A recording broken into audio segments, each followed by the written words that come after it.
I call this meeting of the Conroe Independent School District Board of Trustees to order. Let the record show that a quorum of members is present, that this meeting has been duly called, and that notice of the meeting has been posted in accordance with the Texas Open Meetings Act, Texas Government Code, Chapter 551. The time is 4:04. Please join us now for our invocation to be given by Mr. Datron Williams and our Pledge of Allegiance led by Ms. Tiffany Nelson. Bow with me if you so choose. Heavenly Father, we thank you for this day. We thank you for another opportunity to fellowship, to see another day, Father, one that was never promised to us. We ask you to continue to guide us as a board, Father, as we try to do your work. We ask for grant for grace, wisdom, Father, and insight as to the decisions that we make. Let them be pleasing to you. Let them benefit each and every person represented here, every student represented who's here as well. Father, bless the kids as we go through the student break this holiday. Let us all have a safe, wonderful break, and let us return safely back to the district, Father. We thank you for all the blessings you bless us with, all that you yet to bless us with. We ask forgiveness of sins, confessed and not confessed. We ask that we continue to we strive to be like you in conversation, character, and conduct. In your name we serve. Amen. Amen.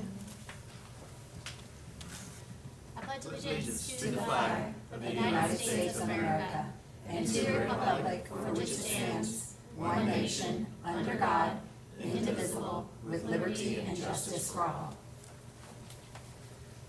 Honor the Texas flag. I pledge allegiance to thee, Texas, one state, under God, one and indivisible. Thank you, Mr. Williams and Ms. Nelson, for going right to work. All right, our item 2 is citizen participation. I've talked with Ms. Godfrey. We don't have anybody signed up today. No one has signed up. Very good. Moving on, item 3, executive session. Let me read something real quick. This is the committee. No. The committee would go into closed session during pursuant to section 551.071 and 551.074 of the Texas Open Meeting Act. Any action, vote, or decision of the committee with regard to any matter discussed in closed session will be made when the committee returns in open session. The time is 4:06. You changed that on me.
All right. It says committee, I'm going to say the board. The board is now in open session at 4:46. The next agenda item is item 4, which is legal reorganization of our board. I'll turn it over to Dr. Noel. Yes, sir. I will assist you all here as you go through your reorganization process. And our procedure for this will be, we'll go position by position, allow you all to make any nominations that you wish, and then we will have a vote on each position to select the person that will represent you. Per board policy, we will have a president, a first vice president, second vice president, secretary, and assistant secretary. So I would open it up for nominations at this time for president. Mr. President, I'm going to nominate Mr. Skeeter Hubert to continue on serving as president of the board, if he so is willing to accept that nomination. I accept. Thank you. We have a nomination for Mr. Hubert. Second. Any other nominations? Okay, having accepted all nominations, at this time we would ask for a vote for Mr. Hubert to be president of the board. Vote by raising your right hand, please. 1, 2, 3, 4. I can't see this. Okay. Sorry. Okay, four votes for, against, and abstentions. Okay, 4 to 3. Mr. Hubert? So 3 against? Yes. Okay. All right, for first vice president, we will open it up to nominations. I nominate Teresa Wagaman. Okay, nomination for Teresa. Any other nominations? I nominate Misty Odenweiler. Okay. Any other nominations? All right, so we would have, I guess we would just need affirmative votes since there are 2, correct? So, no other nominations. Want to make sure everybody had their chance. All right, votes for Teresa Wagaman for first vice president. Raise your hand. 4. And votes for Missy Odenweiler. 3. Thank you. Okay, second vice president now. Open for nominations. I'd like to, excuse me, nominate Ms. Stacy Chase as Okay. our second Stacy vice Chase, president, if second she'll vice accept that. president. I accept. I second. Any other nominations? Okay. Hearing none, all those in favor of Ms. Stacy Chase for second vice president, right hand, please. 2, 3, 4, 5, 6, 7. Okay. Be 7. Thank you. All right, secretary position now, open for nominations. I nominate Datron Williams. All right, Mr. Williams. Additional nominations for secretary? I nominate Melissa Dungan. Melissa Tunga, thank you. Any other nominations? Not at this time? Okay. Votes for Datron Williams. 2, 3, 4. And votes for Melissa Dungan. Thank you. And finally, assistant secretary. I nominate Melissa Dungan. Okay. Nomination for Melissa Dungan. Additional nominations? I nominate Tiffany Nelson. Tiffany Nelson. All right. Any additional nominations? Melissa, do you accept a nomination? Both of you good with Yes. that? Okay. Okay. All right. Votes for Tiffany Nelson. 1. Okay. And votes for Melissa Dungan. 1, 2, 3. 5. Okay. All right. Thank you. So just to make sure that I have it accurately reflected, and if you would correct me, Ms. Godfrey, if you see something different. For our next 2 years, our board president would be Skeeter Hubert. First vice president, Teresa Wagaman. Second vice president, Stacy Chase. Secretary, Datron Williams. And assistant secretary, Melissa Dungan. Correct? Okay. Thank you all very much. And Mr. Hubert, I'll turn it back to you. Very good. All right, next item is to adjourn. I'll move our meeting adjourned. So we will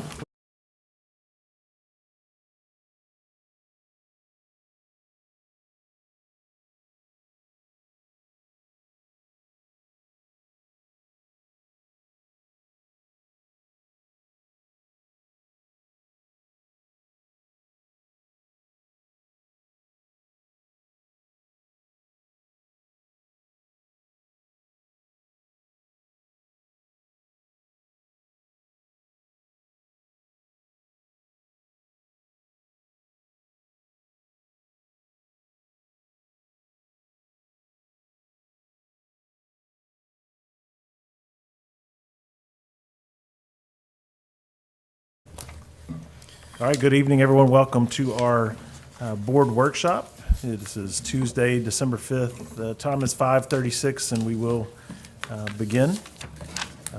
We'll start with public comment in accordance with Board Policy BD, Texas Government Code Section 551.007. Any citizen who signed up in accordance with the Board Policy BD may address the board regarding tonight's posted agenda items. Ms. Godfrey?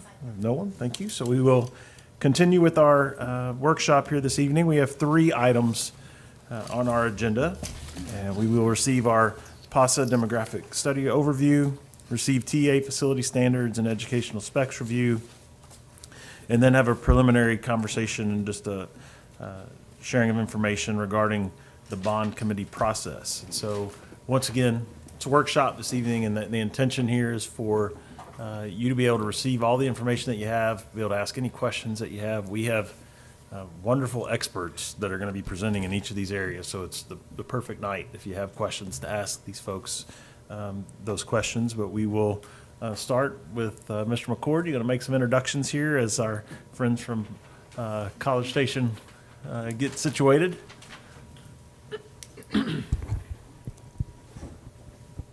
President Hubert, members of the board, and Dr. Knoll, good evening. And tonight I have for you Population and Survey Analyst, also known as PASA. They've come to us to present to us on the demographic study of the year 2022. So the last presentation we received from PASA was in 2018. That presentation has been on our website for some time, is reviewable. As a friend of mine says, if you're going to print it and view it, it's very interesting, but do not hit print because it's over 300 pages. Yeah. And there's a lot of color in it. But we have some special people here tonight. And first off, the president and owner of PASA, Dr. Stacy Tapera, here to my two seats to my right. We appreciate her. Also, Angela Fretz, located here in the Navy, and Tiffany Thomas Rogers right here. And she has also come in from the Brazos Valley. So without further ado, after 2 decades of working with us, we'll give our presentation tonight on the fall 2022 update from Dr. Tapera. Thank you very much. It's nice to be back. See some new faces tonight and a few returns. It's been a while since we've been here. For those of you who are new to the board, or at least new to our projects, this is going to be a very dense presentation with a lot of data, and if I see your eyes start to glaze over, I'll try to speed it up a little bit, but there's a lot of information to be presented tonight.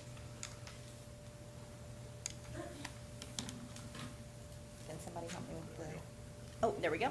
There's just a delay. Nope. Can somebody else move?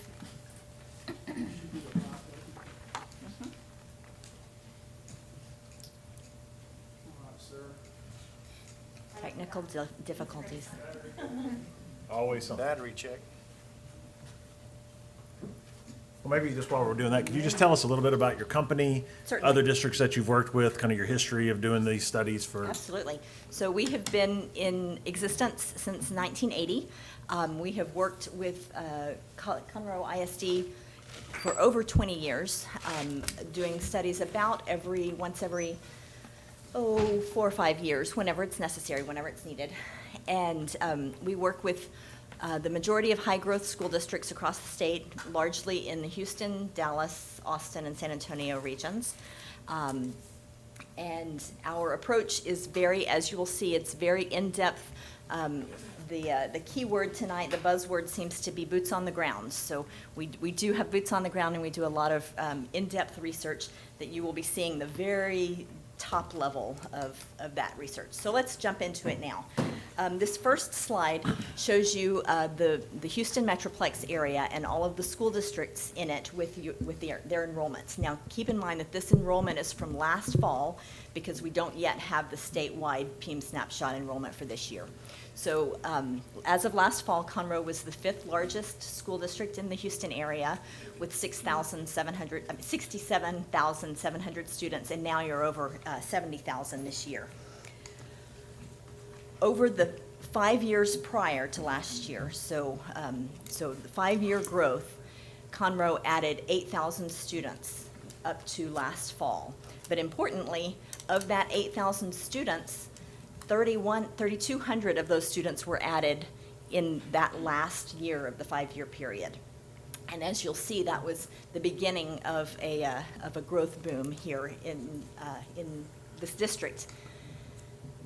Overall, some of the demographic characteristics that we get from the Census Bureau are not surprising to see in numbers what you know intuitively. The median income, the median home value, and the bachelor's degree, the percentage of residents with a bachelor's degree or higher, all of those things are higher somewhat in Conroe ISD than in the Houston Metroplex overall. And also the median age is a little bit older as well. Now, this graph is a little bit difficult to understand intuitively at first, but just understand that each of these bars represents how many new students showed up in the school, the net growth in schools every year.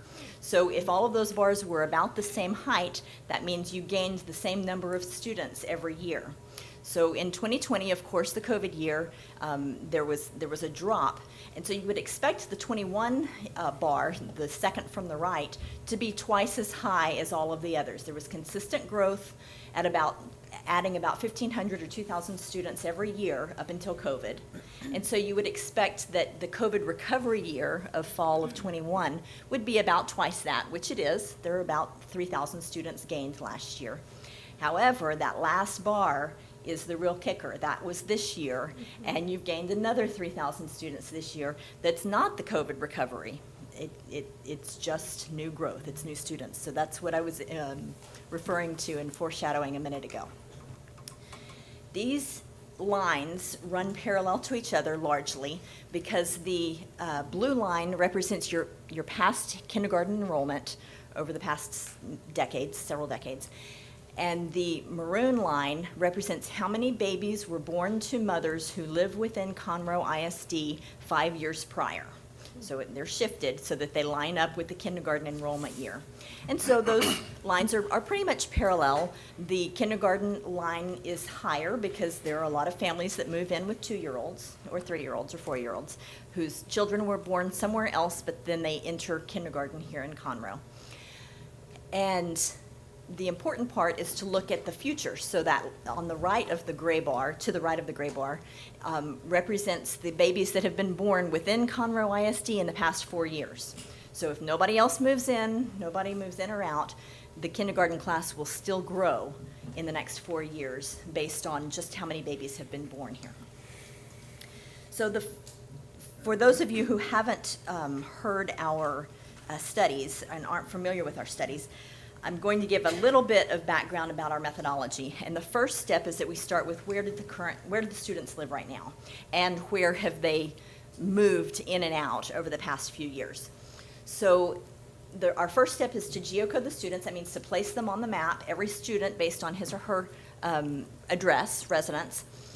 In this map, we see that the current students are in orange, and the prior students who lived here 3 years ago are in blue.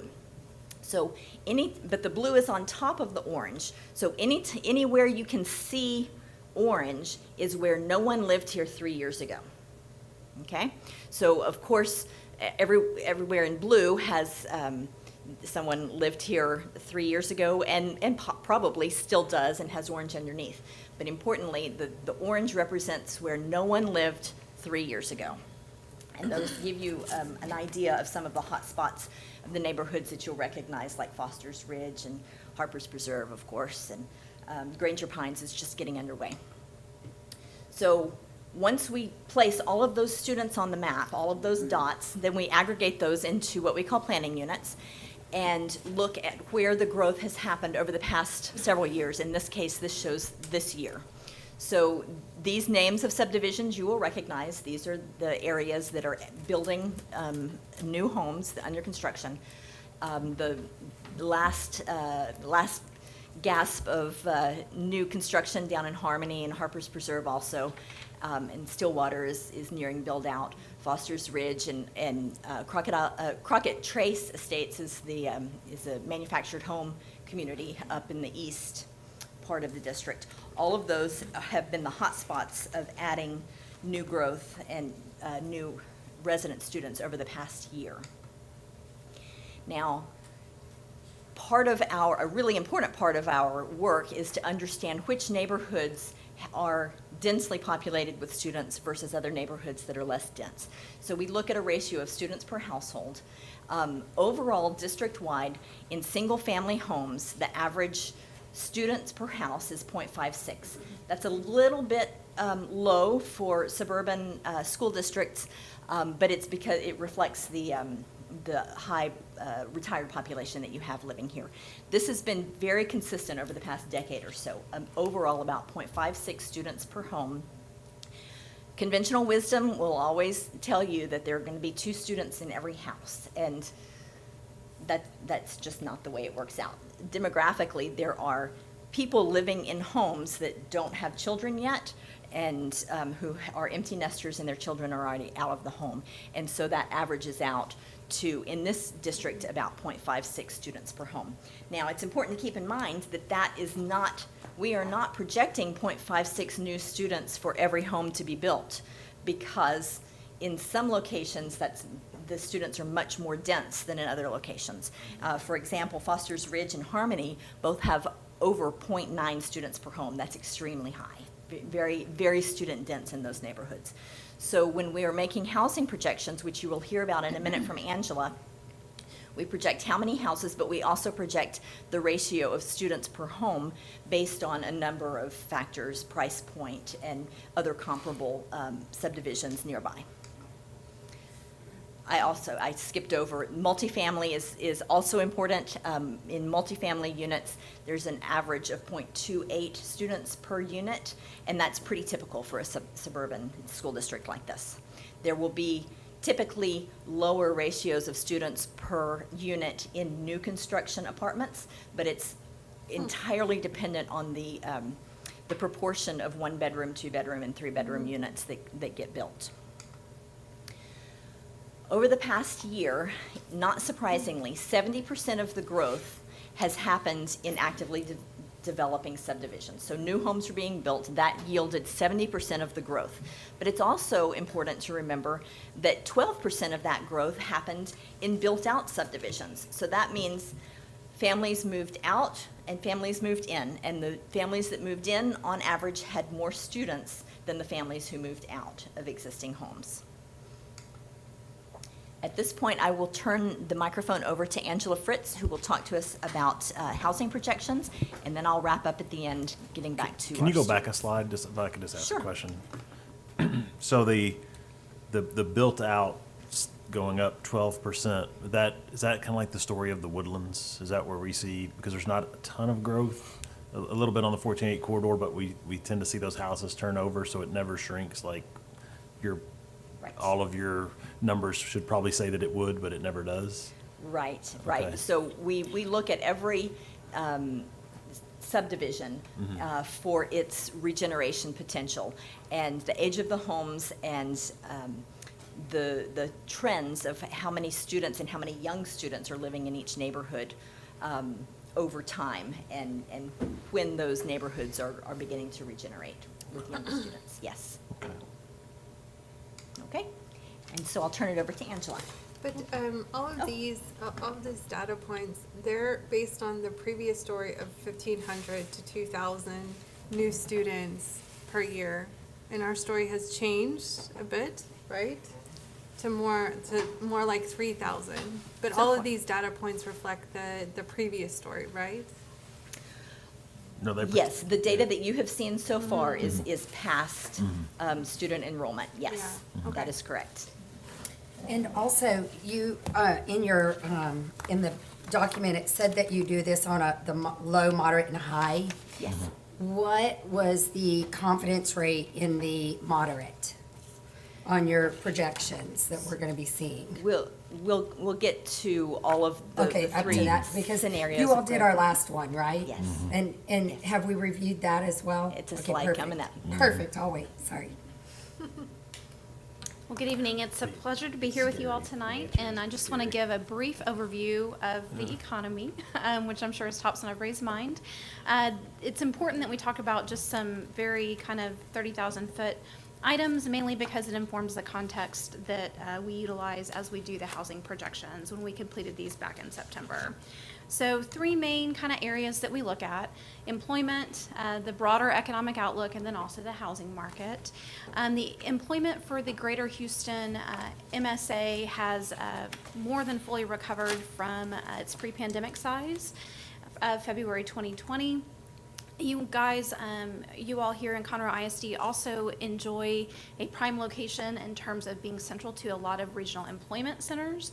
And those centers continue to draw new employers, which also helps to bring continued residential growth to Conroe ISD. So those are all positive indicators from an employment standpoint.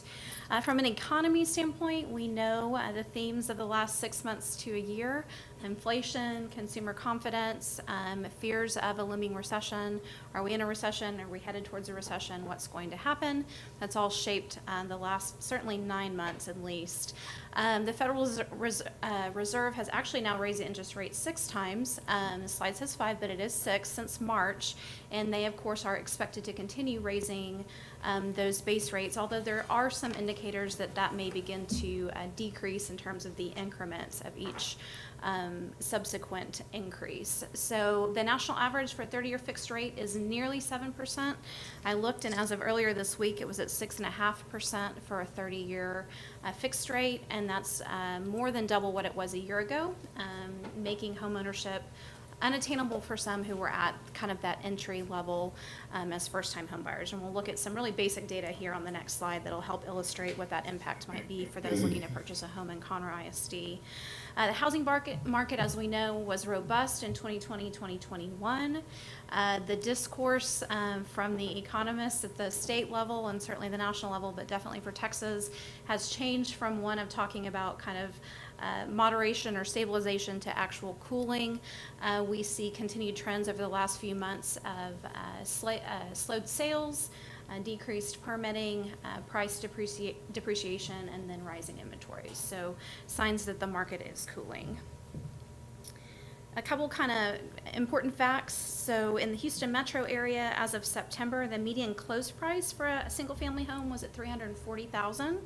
That is up 13% year over year, but it did mark the 4th consecutive month of decreases in the median sales price per square foot. So again, we see those prices starting to depreciate also. Housing inventory rose to 2.6 months, up from 1.7 months a year prior, and then sales for September had decreased 18% year over year.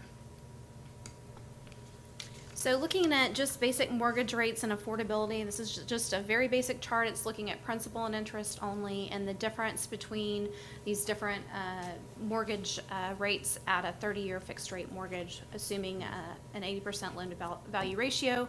The 2020 American Communities Survey median price for a Conroe ISD home was $261,000. So if we kind of roll that up because of appreciation in prices and we look at that $300,000 base point, we're looking at a difference of about $600 a month in principal and interest only, or about $7,200 a year. So understandably, that's a big difference for somebody who might have been able to get into a home a year ago that now that might be considerably less affordable for them. So diversity of housing options in terms of continued growth is an important thing to consider as well, which you all certainly have here in Conroe ISD. So let's kind of hop right into the housing numbers. These numbers we're going to talk about here, just keep in mind, are not projected students. These are projected housing occupancies. And then as I hand it back over to Stacy after we get through the housing numbers, she'll talk to you about how we kind of convert from the housing projections and those projected student ratios to the growth scenarios for the ending parts of the presentation. So we're going to talk about single-family housing first. Over the next decade, we are projecting almost 36,000 single-family units, or roughly 2/3 of your total new housing projections. There's two kind of main themes or drivers that we're going to talk about as we work through these next few slides, and one that's new master plan communities and growth in some existing master plan communities. We know that land in Conroe is in high demand. Your proximity to 45, the fact that there are few large tracts available kind of in northern Harris County, and then the fact that a lot of the districts kind of around you and to the south are starting to build out. It's really kind of the next frontier in terms of suburban residential development. So that's a strong force indicating continued growth in your housing here in Conroe ISD. The second theme that we're going to talk about as we work through the projections is kind of a dynamic shift that we've seen in the study versus 2018 in probable manufactured housing developments and ongoing manufactured housing developments. So we are projecting almost 4,700 new occupancies in manufactured housing. That's about 7 times what we were projected in 2018. It's a theme that we're seeing across the state, and we'll talk about that a little bit too, but it certainly ties into availability of land, land use restrictions, but also affordability of housing and how that has changed over the last couple of years. So just one kind of point of note, your existing master plan communities, Artavia and Woodson's Reserve, are both planning additions or expansions. And then you have several new subdivisions that have come online since the 2018 study. None of these will be foreign to you, I don't think. Mavera, Evergreen, Silverthorne, and Sweetwater Ridge. These 6 master plan communities combined are projected to add nearly 13,000 occupancies over the next 10 years. So this graph just looks kind of at a historical trend of annual housing closings in Conroe ISD for single family. It does not include manufactured housing. And then we line that up with our projected occupancies that you'll see later in this report for single family housing. The blue is past, the orange is future projected, and your gray line is kind of the trend line for the Houston metro area. So single-family housing occupancies or closings really began to grow significantly in 2017. So in the 12-month period ending in June 2022, which is the most recent data we have, Metro Study reported that nearly 3,600 new single-family closings had occurred in Conroe ISD, and this is an 83% increase from 2016 and about 150% increase from 2012. So you can see the trend line in your annual closings. Historically, we are projecting that single family to continue and to kind of level out about over the next decade, anywhere between 3,400, 3,800, 3,900 across the 10 years. And we'll see more detail on that here in a minute. This is a heat map. These are projected single-family occupancies over the entire 10-year projection period. The number that you see under the development name that says SF, that is not square feet. That is just simply single-family units. So, for example, Timber Point is 900 single-family units. That is what's projected over the next decade in that development. So you see some of the names we mentioned previously: Sweetwater Ridge, Spring Branch Crossing, Artavia, Woodson's Reserve, Mavera, Evergreen, Grand Central Park, Pine Acre Trails, and there's a track next to that owned by Signorelli also, Silverthorne, and Timber Point. All of those are have more than 1,000 single-family units projected over the next 10 years. In addition to that, there is probable continued single-family development in the very far southeast in what I think has been known as the RICO tracts, south of Woodson's Reserve. A lot of that land is in the floodplain, but it is expected to continue development, especially as Woodson Reserve builds out. So that does not show as red on here, but that's another place that will be a large influential factor later in the projection period. So our next kind of touch point here is the manufactured housing component of the projections. As we mentioned earlier, nearly 4,700 occupancies are projected through 2032, and that's almost 9% of your total housing occupancies, and again, more than 7 times the number we were projecting in the previous study. There are really 2 different types of manufactured housing developments that we see. We see it more of an acreage type development, which is typically larger tracts, less dense obviously, but it typically has a little bit higher student ratio, often over 1. Some of these are projected, we'll see a map here in a minute of the district in the far east, and they're concentrated in a single planning unit. Those include Spring Branch Crossing, White Rock, Pine Rock Estates, and Legacy Pines. And then we have a second type of manufactured housing community that we're seeing, which is more of an amenitized community. So these tend to be more kind of interior, a little bit more infill developments, smaller tracts, denser, and consequently they have a higher student ratio but lower than the acreage type manufactured housing developments, typically between 0.7 and 0.8. Some of those in the district include Pine Acre Trails that we mentioned just a minute ago, and then the reserve at Sleepy Sleepy Hollow.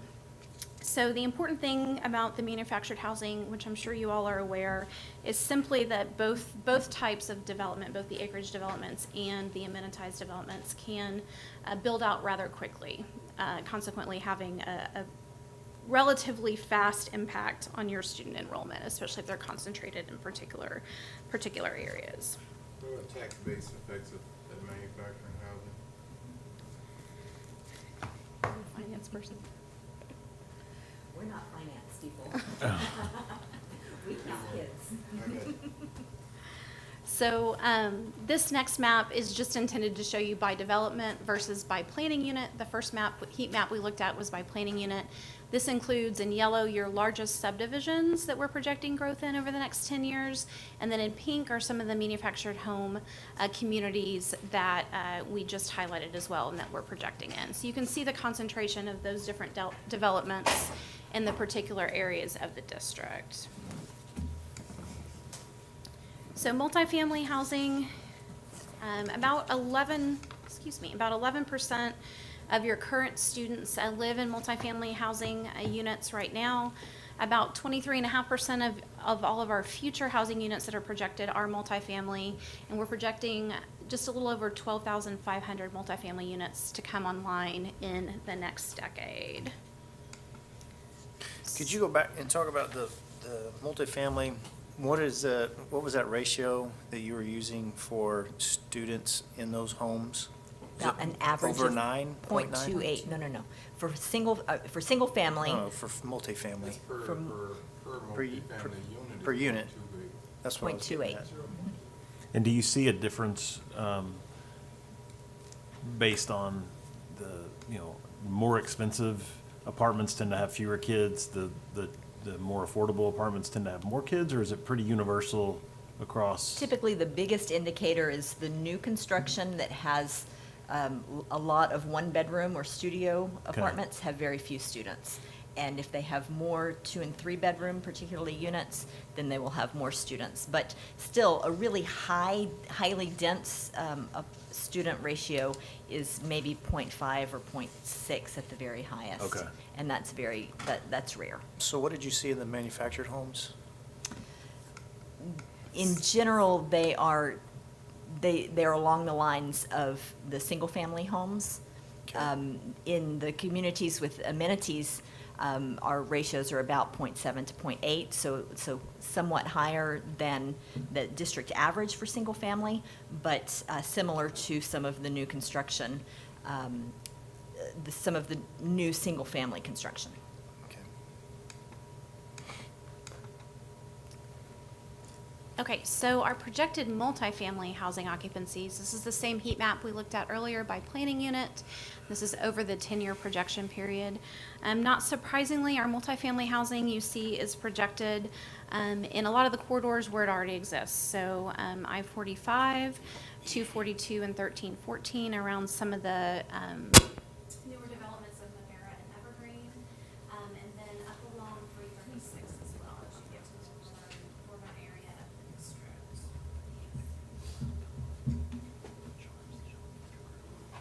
And I did want to mention, there is a full, very detailed housing spreadsheet in your full report. It'll list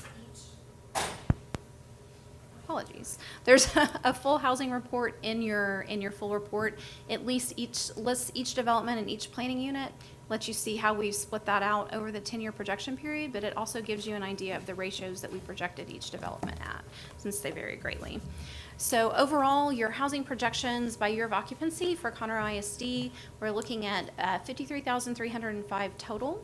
Those break out roughly 36,000 single family, roughly 12,000 multifamily, about 4,700 manufactured, and a small number of age-restricted housing. Of course, we don't project students in age-restricted, but we do feel like it's important to mention those developments that are ongoing.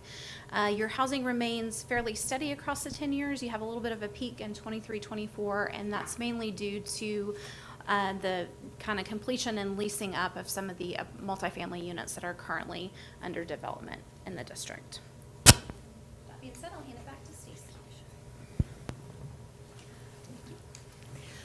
Okay, you've heard a lot about new housing and the students that will be yielded from new housing, but there are other factors that go into our projections as well. Of course, new housing is the bulk of the driver of growth, but we also, as you saw, look at birth rates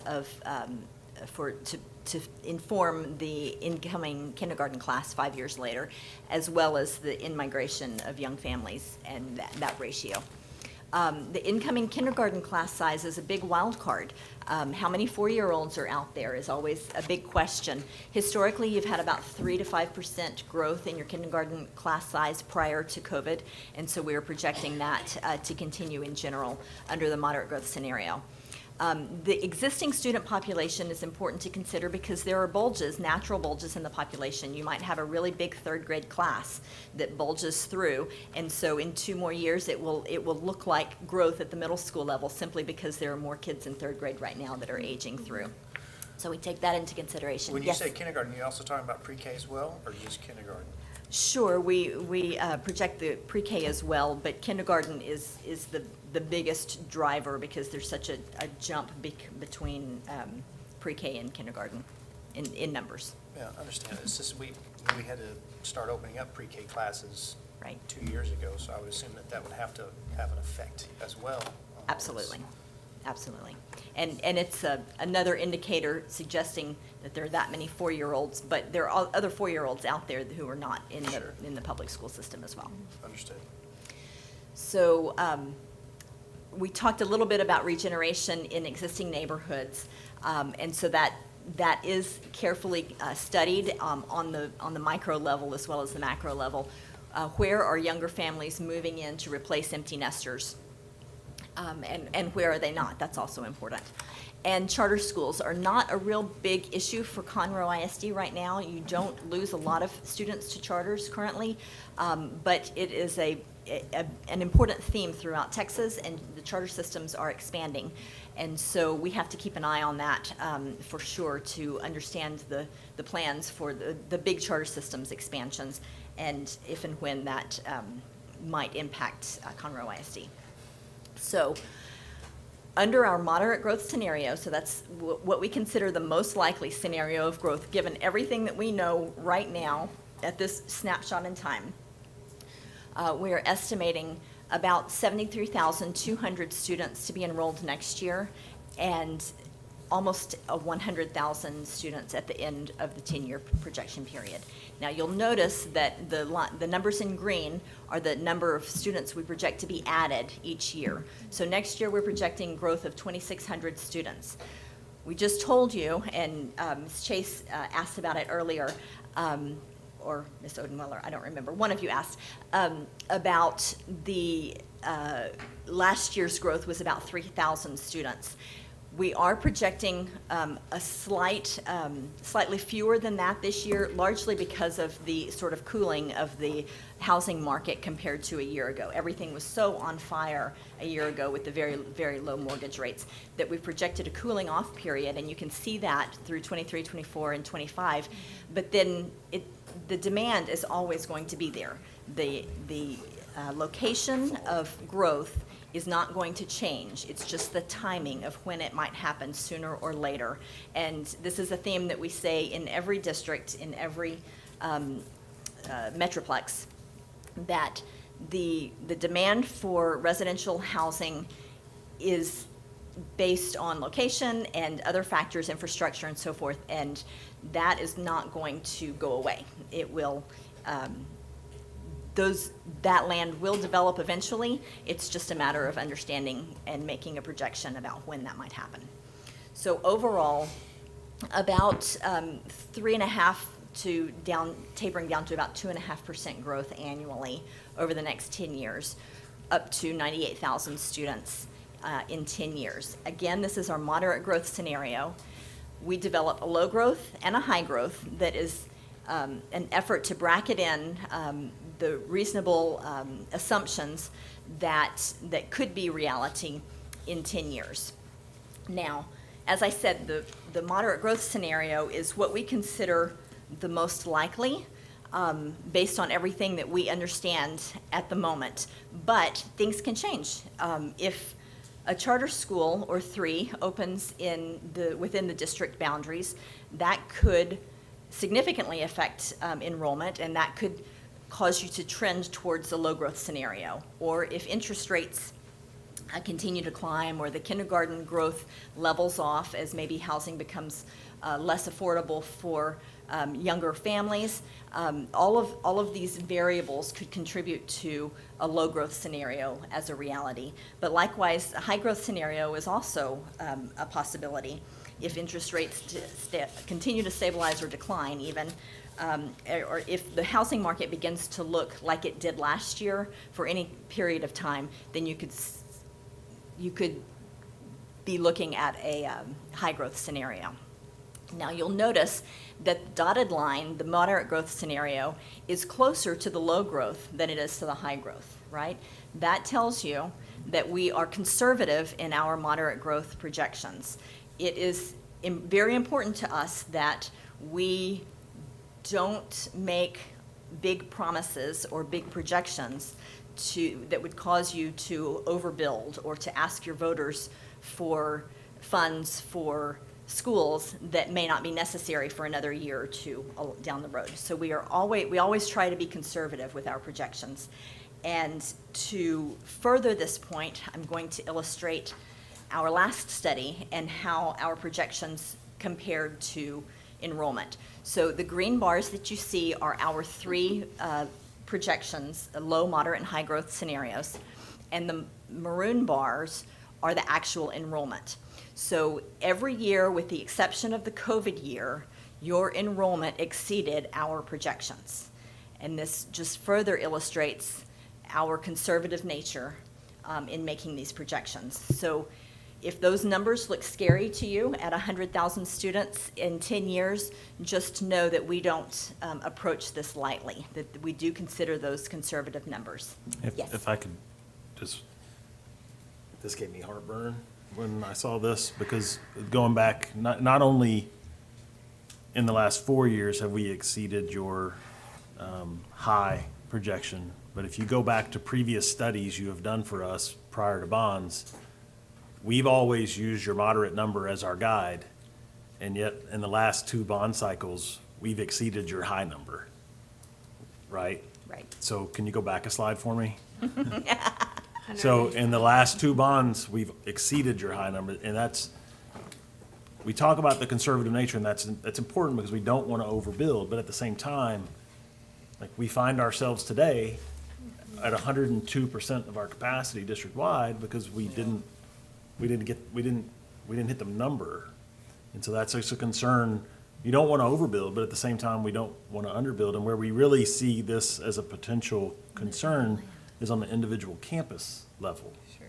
So if we assume that, hey, maybe an addition at a campus at the moderate number, just an addition at the campus will be enough to handle that campus. But then that individual campus comes in at the high number, and all of a sudden they have 300 more kids than even the addition will hold. And you look backwards and think, well, should we have just built a new school 4 years ago instead of an addition, and then now we need a new school as well? So it's a balancing act of being conservative is great. It's our nature. It's who we are. We don't want to overdo it, but at the same time, we don't want to like spend money chasing something that is never going to be. So that when I saw the history, when we first met, we saw the slide and I saw 98,000 and I was like, oh my goodness, we're gonna be 100,000. And then seeing the history and then going back to the slide saying, we might be 120.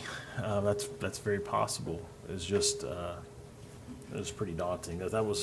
There were a few take-home points from the study for me, and I know you all may have things you'd like to share that were take-home studies or take-home points to you, but to me, this was a big one of we tend to overrun the moderate, and that's a large number. So, President Hubert, we're now just under 2,000 for pre-K. You mentioned pre-K. Yes. And just under 5,000 for kindergarten. And then a couple of years ago, we went to all-day pre-K, which that uses our facilities more with the pre-K. Sure. Yeah, and I understood your point that there's still a lot of families that have private pre-K, so maybe that's not that maybe the kindergarten is a better indicator Well- than pre-K. I just want to make sure that In it's pre-K, part you of have it. to qualify. And to the point of like things that could change, right? Anytime there's a legislative session, like if they decided during this session to make pre-K available to everyone, Right. we would immediately need, I don't know, 100 more Portables. classrooms, 200 more, so that's 4 schools right there. Like, and that could just be a decision that gets made and we would have to immediately respond. Not that we could just produce 4 schools, but that's a great example of the cone of uncertainty in the hurricane terms, but. When we added all day pre-K, that was addition to one whole school with a classroom. Yeah. Also with the economy shifting and changing at this time, we could end up, you were saying about private pre-Ks. Pre-K. Well, those are parents electing to send their kids to pre-K. However, the others are based on socioeconomic levels and things such as that.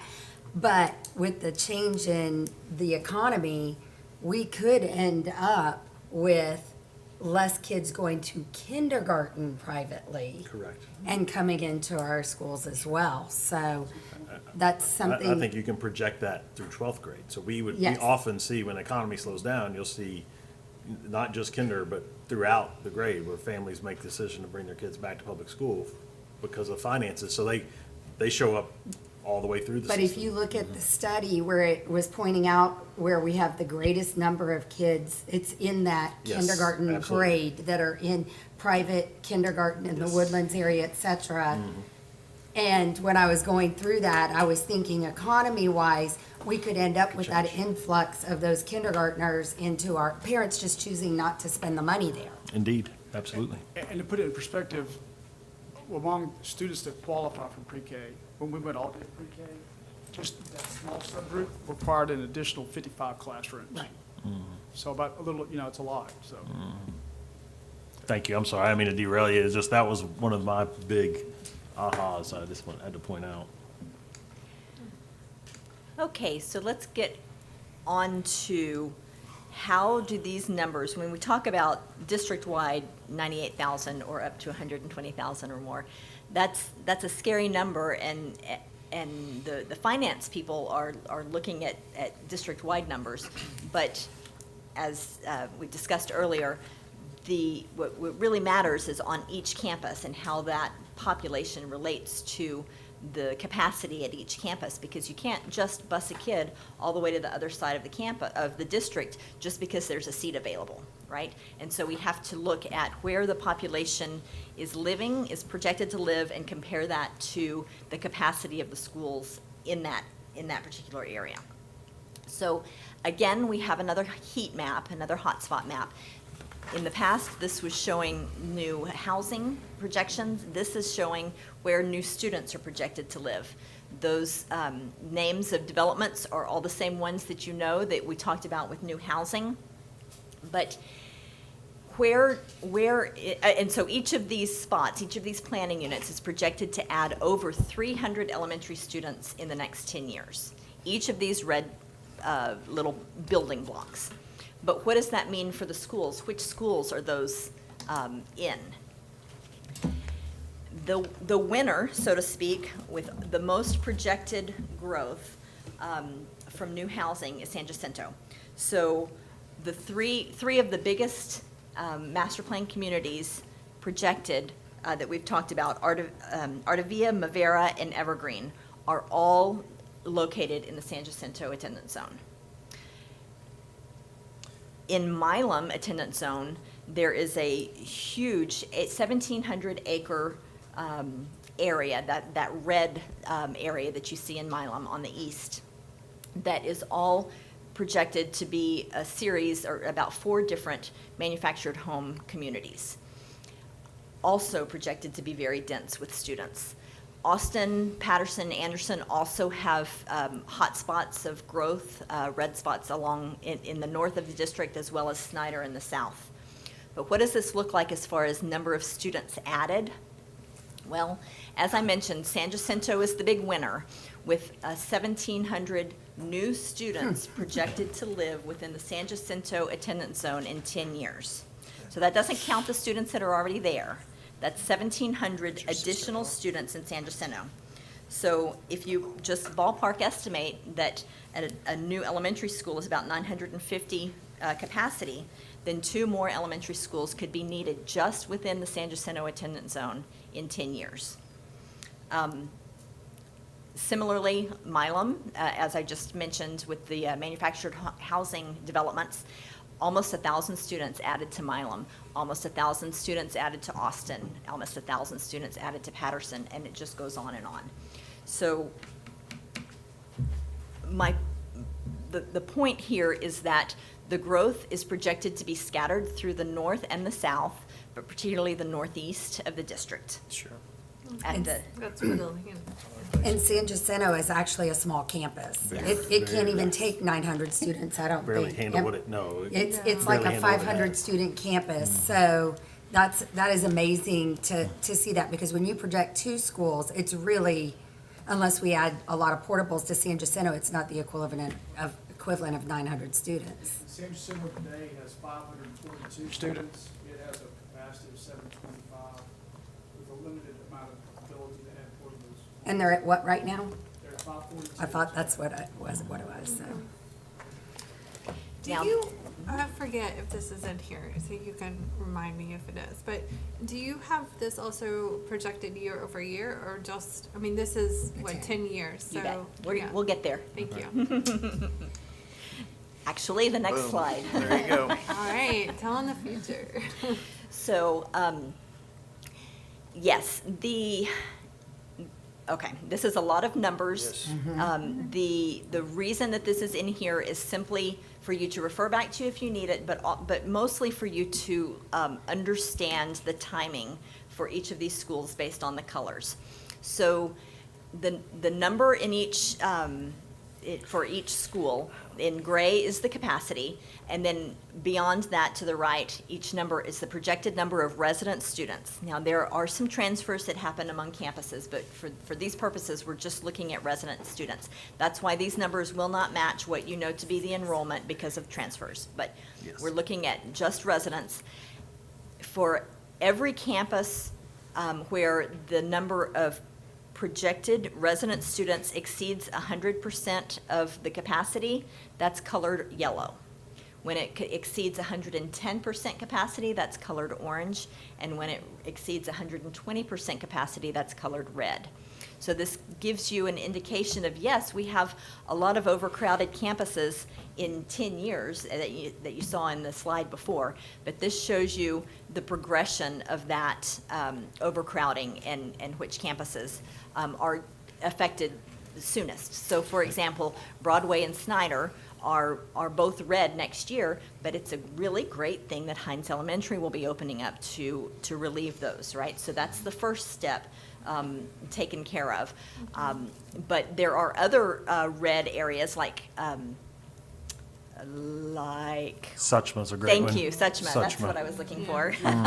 Suchma is the big one that is overcrowded, and keep in mind that Suchma has 5th and 6th graders on that campus also, Yes, but these correct. numbers only reflect the pre-K through Yeah. 4th numbers compared to a portion of the campus that is considered the elementary capacity, because we have to keep them separate for comparative purposes. If I could make a point just about capacities, we've said this before, but a school feels full at about 90%.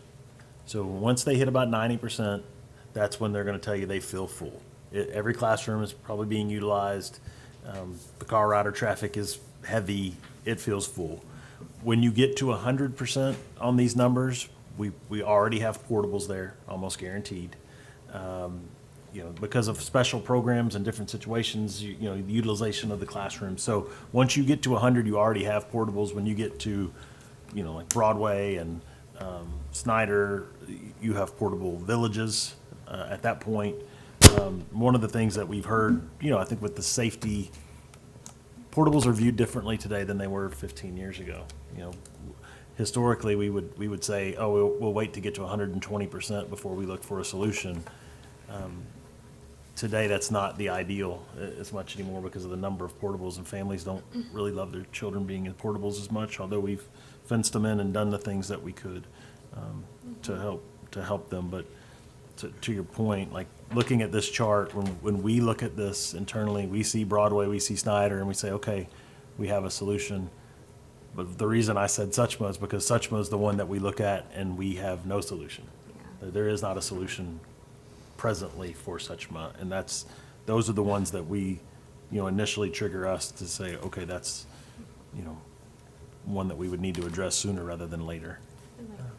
And I thought that Broadway and Snyder were already at like 130 or 135. They are. Okay, But so this Hines- is just a little. Yeah, so Hines, But once Hines opens, it'll be It'll at help, this yes. stage? Okay, so that, because it should have been read to me, but it's not, so They're right at 140, Yeah. both of them. that's what I thought. So what year did Suchma open? like 3 years ago? 18 or 20? Yeah, not long ago. So the numbers for the previous three before 2022, could we go back to 2018 and compare the numbers where we're at now to the previous three school cycles? We don't have that in You don't have it together. But we could pull that to show it over years. Because 2018 was the last study. Yeah, Suchma opened in 2019. 2019. Dr. Knowles, to your point, 90% does feel like 100% after recently sitting in the car rider line at Buckaloo Elementary. I can tell you that feels busting at the seams. But just a question, these capacity numbers, are they considering already portables on the campus? Or No, these are just these the? consider the building Building, itself, okay. and we've adjusted for special programs. So sometimes you may see two buildings that are exact same footprint, but may see a little bit different capacity. Yeah. For example, if one school may have a life skills program and a autism program and a deaf education program, and so you're using a full classroom that one might assume would hold 25 students, but it's only holding 8 students in that special program. So we adjust the capacity to show what it actually can hold. So And these numbers are based on the moderate scenario? Here's my question. This might be for Dr. Winkler or Dr. Upshaw. But these numbers, yeah, they do pop out. But my question is going to be, at what level, and maybe it's 90%, do we feel like our students are achieving the greatest education? In other words, we could build a school that holds 2,500 elementary kids, but is that ideal for education? Because that's really what I'm concerned about is these numbers they pop out, and they're very important for us to understand and study. But at the end of the day, we want our kids to be educated, to feel important, to feel like they're being attended to, that parents feel like their students are safe, that they're getting access to all of the things that they need to, like music and special education or private coaching, dyslexia coaching, which your wife does as well with speech coach, all that kind of stuff. Do we have a number that we would, if you had everything you wanted, is there a number that you would be looking at that would say, this is where we want to be? I'd be happy to let Dr. Winkler, as an elementary expert, weigh in. I would tell you that philosophically, as a district, it goes back to our conservative nature. How do you run the most economical path? I get that. I know. We have big schools. So if you come, and you all look at schools everywhere, our schools are all big. So when you look, we build big elementaries at 1,000 students. A lot of districts might build those at 500 or 600. We have junior highs over 2,000 students. We have high schools over 4. I respect that. We Dr. feel like Knoll. we do I well, get it. but absolutely,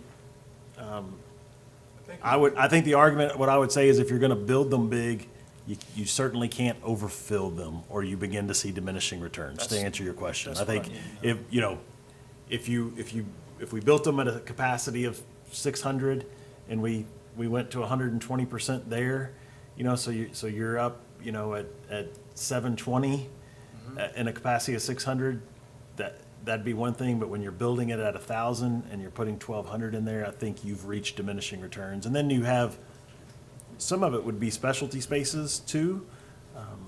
Like in a new elementary school, that has the PE classroom and the gym, they have the flexibility with their master schedule to work the building as they wish instructionally. Sure. Where we lose some of that instructionally is in an elementary school that does not have a dedicated PE space. So then now the principal has to make academic decisions based on the fact that they can't have specials, PE, music, all those things during the lunch 2-hour window. So now that's an instructional decision and gets made based on the physical plant of the school. I think that's part of that question you're asking too. So that's like, now it's affecting instruction because we're overfull and we don't have all of the pieces of the building there. You know, you have a brand new elementary school. Let's take Suchma, for example, and Suchma is going to be an extreme example here as it gets way too out of whack, right? But at Suchma, it's a brand new school. It has all the infrastructure that we would want in all of our buildings, from the PE classroom, all those things. Hallways are big, cafeteria's big.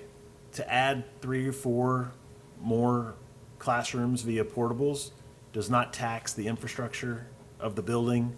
You still have enough conference rooms and specialty spaces to pull kids to have all those specialty things, so that works. When you go to an older school, let's just say a Powell, for example, it could be a Haley. You get more of a challenge because those buildings, they're older buildings, so they don't have the gym built. That's one piece. But then it's not just about the gym. They also don't have all the specialty spaces to pull small groups, to have a bunch of 504 and ARD meetings, to pull, those specialty rooms don't exist. So then you start, that's what part of I talk about, that challenge of looking at capacity. In an older building, when you didn't have a room built for conferences, for ARD meetings, for 504, for pull-outs, you have to start taking classrooms for those things. So then you end up pushing more classrooms to portable. So in general, I think we would all feel like our schools are big, but we also think they do a great job. But there is a point. President Hubert, you know, to answer your question too, I was honored enough to have the 4 of you have your children be a part. When I was campus, we had over 2,300. Yep. And what I would say is, to some degree, everything has to be planned to the nth degree. Everything has to be perfect to make it work. And it takes a coordinated effort to the parents, the kids, and the students. I would say you have a little more flexibility at the secondary level because you can float teachers a little bit. At the elementary level, Explain that, Chris, what it float means, teachers so means. I may be on a conference, but I may be on a conference and Stacy may come in and use my classroom to occupy to teach kids. So the challenge of that too is that Stacy's going to use my classroom, but it means I don't have anywhere really to go because everything else is being used. So really the product for our students is going to be as good as the teachers we're able to hire, attract, and retain. But when I don't have anywhere to go, and if I'm a teacher, over time, it starts to impact my satisfaction with my job. exactly. I need somewhere to go. That's really what it comes down to. My educational experience will be as good as a student as my teacher. It's in front of me. Right. Now, at the elementary level, once I've used all my instructional spaces, every time Dr. Winkler calls and she says she's adding a teacher, we have to have an additional portable because you can't float. So it's even more tight at the elementary level. But to piggyback off what Dr. Knoll said earlier, you know, the car line's an issue, the bus line, the front office. But I will tell you this, the hallways and the stairwells in the libraries, I just gotta say it, the bathrooms, all those things become overtaxed over time. And it impacts the experience. Can we make it great? We do whatever it takes to make it great. But once we get to around 90% and over, it becomes a real challenge. I'll just give you another example. When I was principal, we had 8 or 9 portable buildings. And so we had inclement weather all the time. And I was always very careful to bring kids in when there was any type of a chance of flying monkeys going outside. But there's nowhere to go.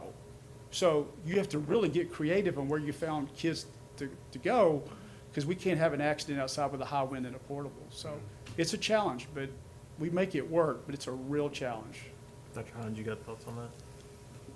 I would add, And I think it's a great segue for a topic that's come up later, which is ed specifications, because what you really are, we've talked about the relationship between not just providing services to our students, but also providing a decent work environment for our staff.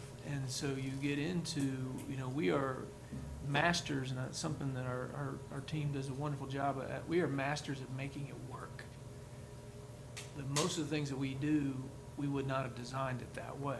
Right? Nobody envisioned putting 1,300 students at one single elementary school with a limited car rider line space, but we've done it, and we make it work.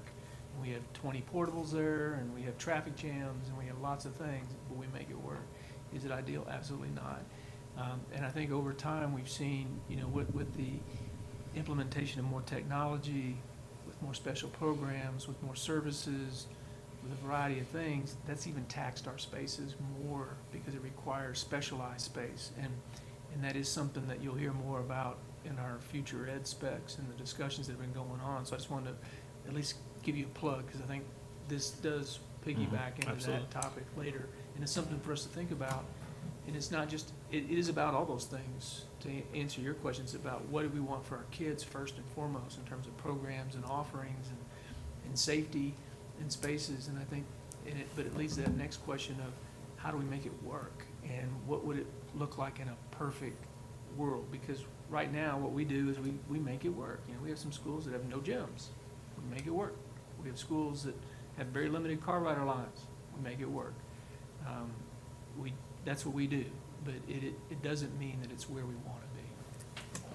So Dr. McCord, when you said earlier about the floating teachers, it impacts quality of education also, because as an educator who had a permanent room, but had people that had to rotate through and float during different times, that meant I wasn't able to prepare for my next lessons in my classroom because someone was using my classroom.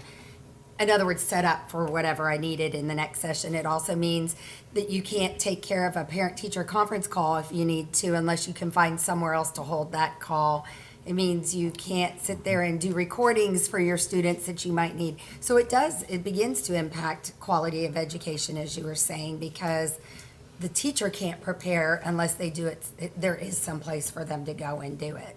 Exactly right. And in those older buildings, we don't have, there's not Right. a team room or somewhere built for them to do that. And I think, in general, too, overcrowding, and to the point, I think you've all sort of made it, is when it gets crowded, everything becomes a thing.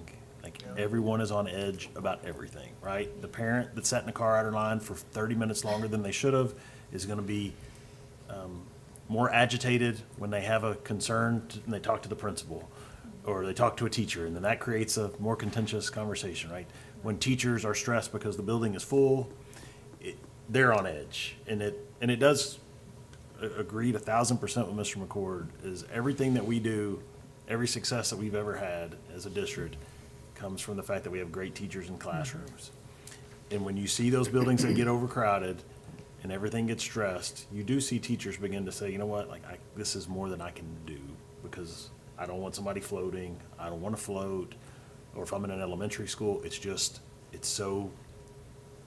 so compacted, I'm losing conference periods, or we're giving up these things, or, so all of that, you all absolutely are speaking the truth of what it is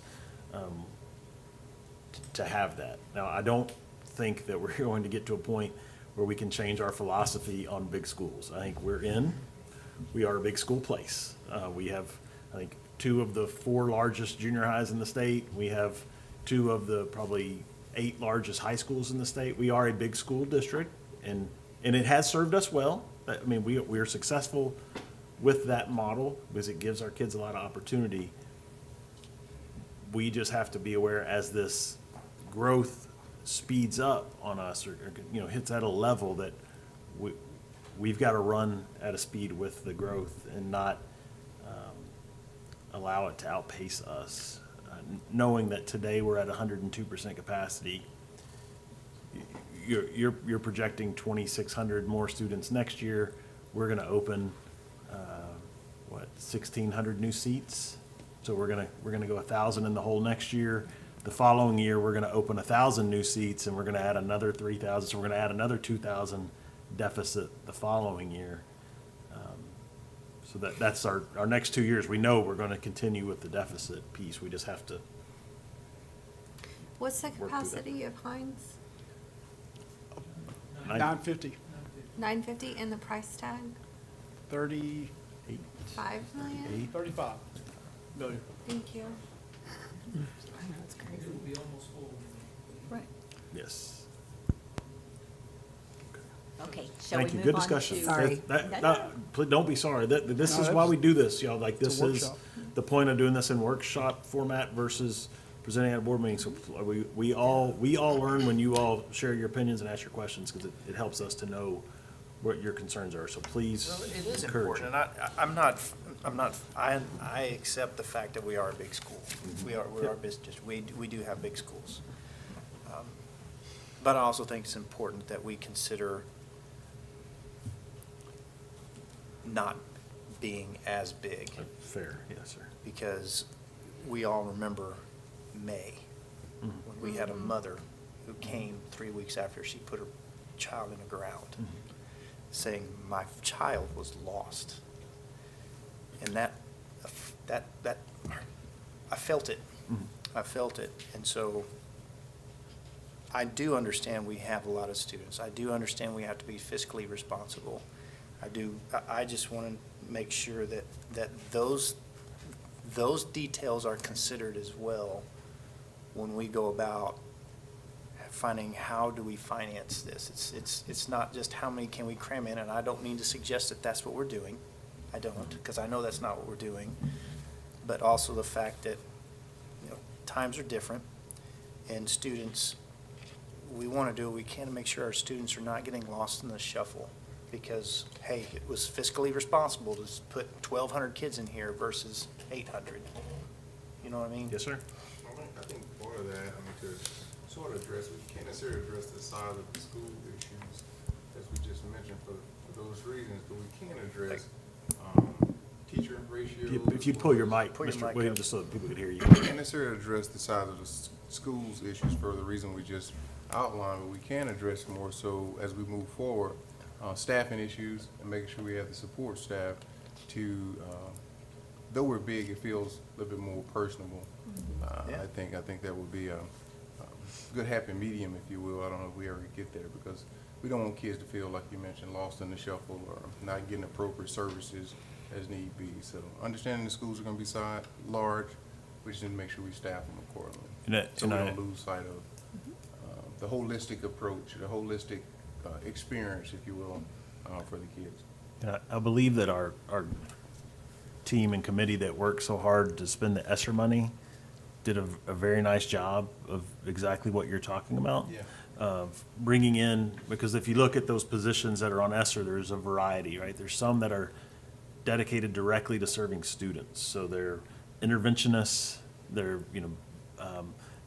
that type of person. But then there's also teams that are dedicated to serving teachers. Yeah. So instructional coaches at campuses that had never had them, behavior coaches that are assigned to come in and help teachers.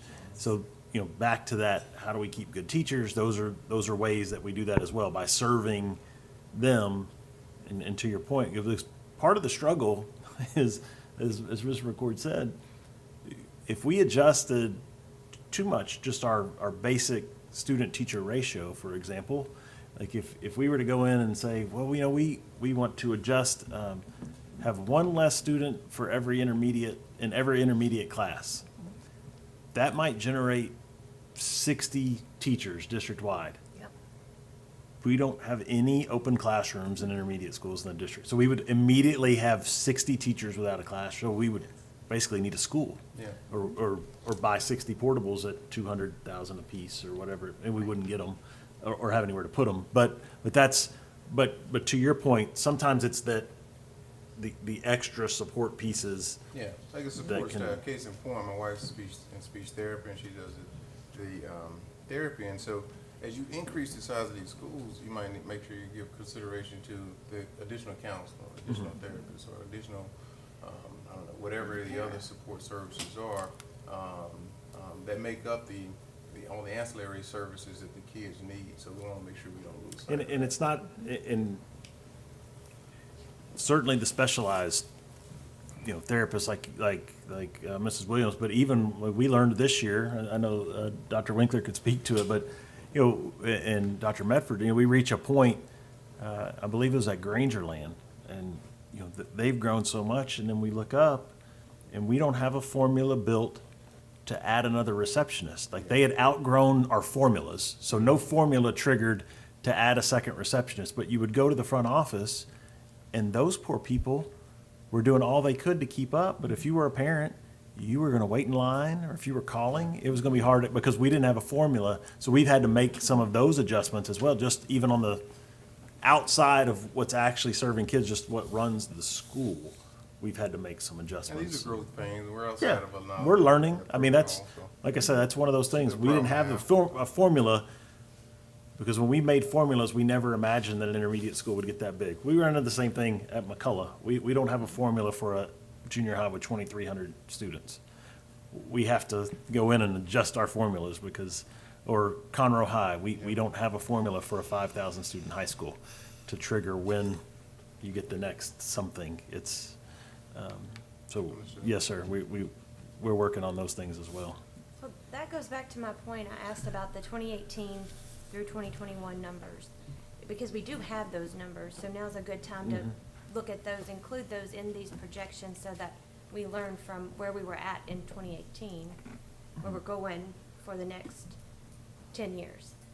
Because we have those numbers, so we're missing our target, it seems.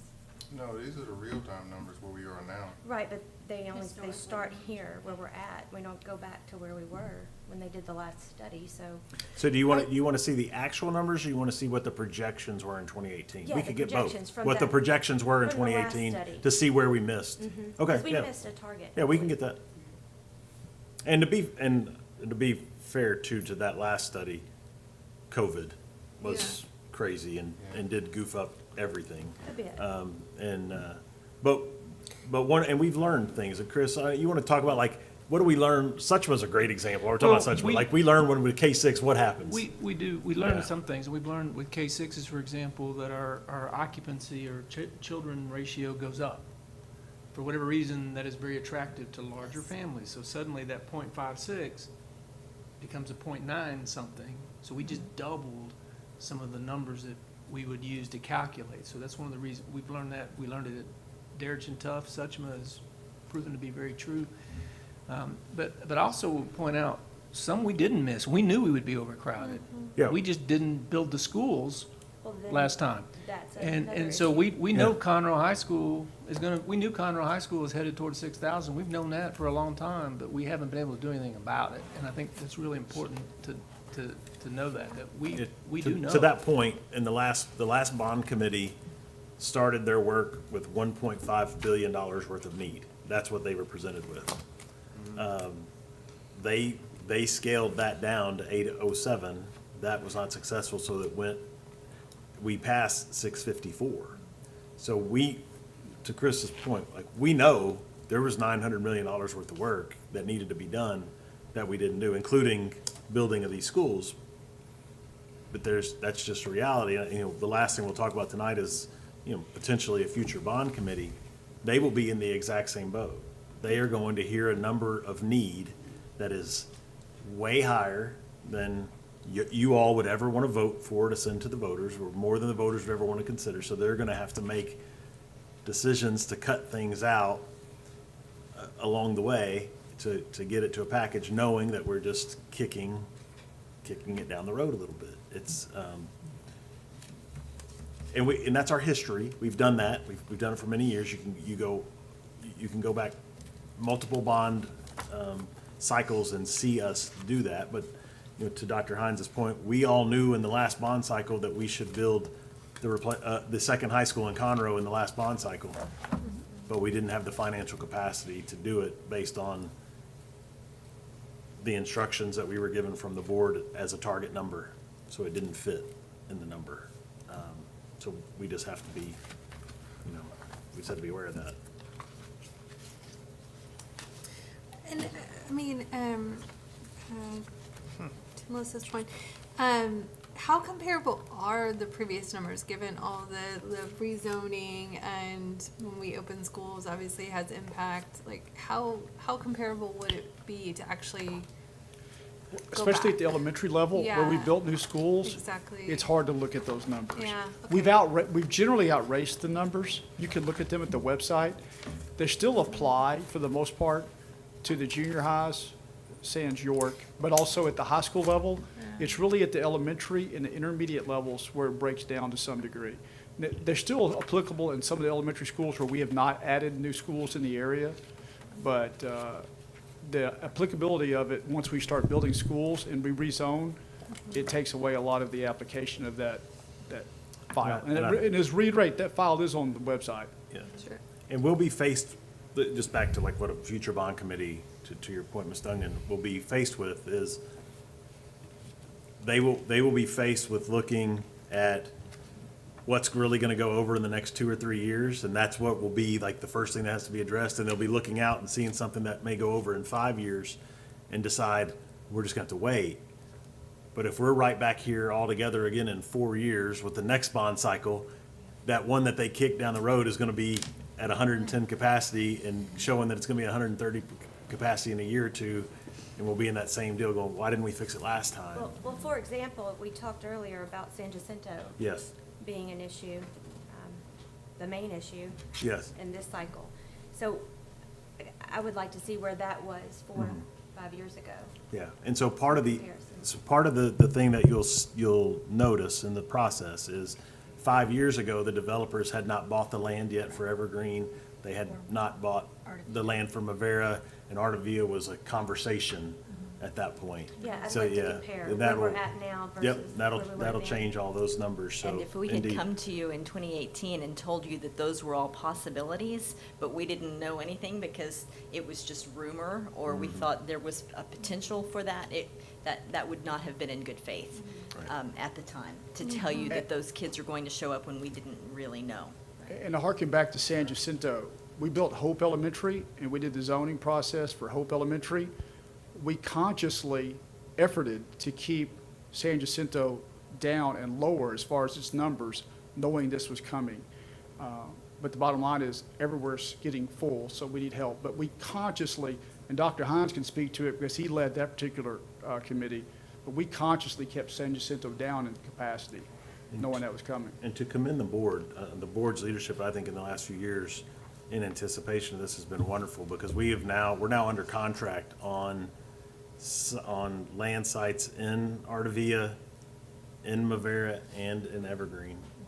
So we have land. Now, we can't build on it unless the voters approve a bond, but we have been proactive, which has been more forward-thinking, I think, than we've been historically in trying to prepare for some of, when you look at that heat map, the comforting thing about that is there's a lot of little X's that we could put where it's like, we're under contract for land in those places, which is nice. So how recently did we buy those 3 pieces of land?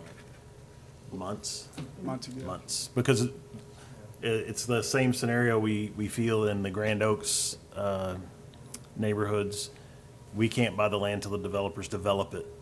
There's nothing to buy until they develop. So once they start developing their neighborhoods, then we can go in and get a piece, and that's the same.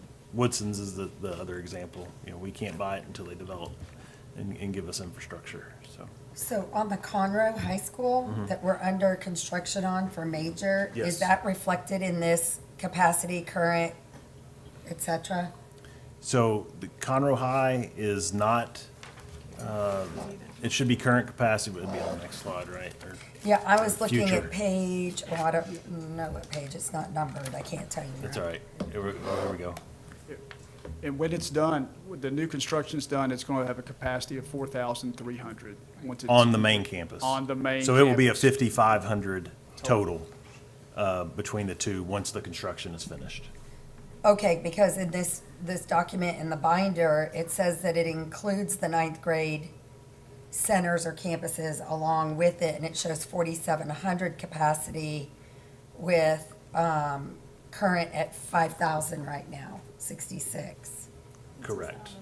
So the projection y'all just, why I'm scared is the projection that's made is that we're gonna be at 7,000 kids there, and we're under construction there right now, and we're not gonna cover it. Yeah, correct.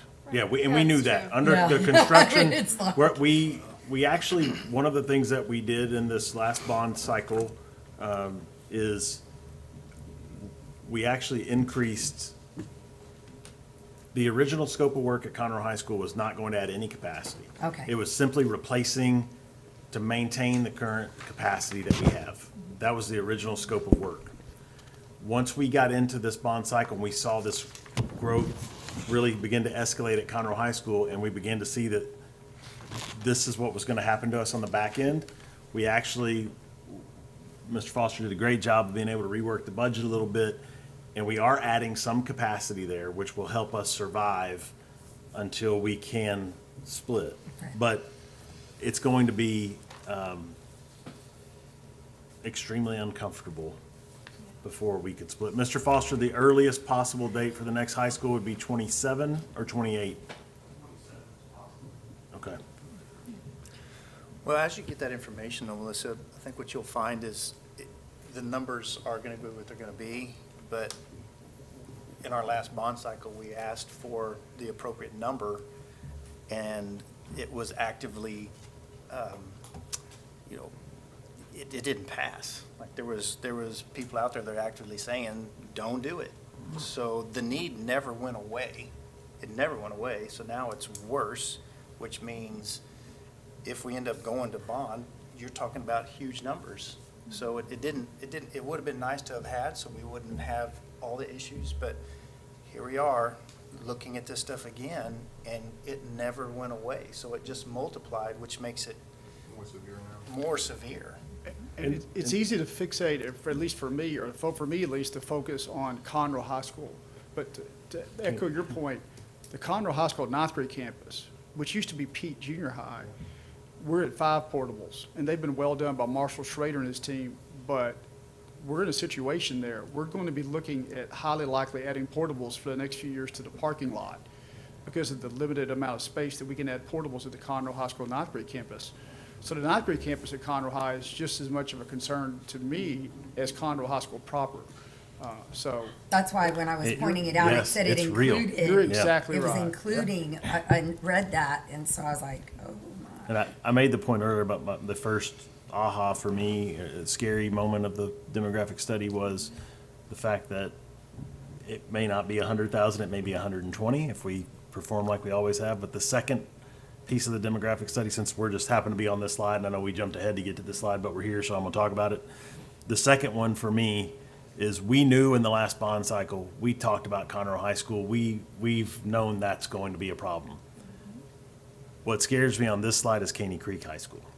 Oh, Because that building does not have the infrastructure internally or externally to handle, hundreds of extra bodies via portables.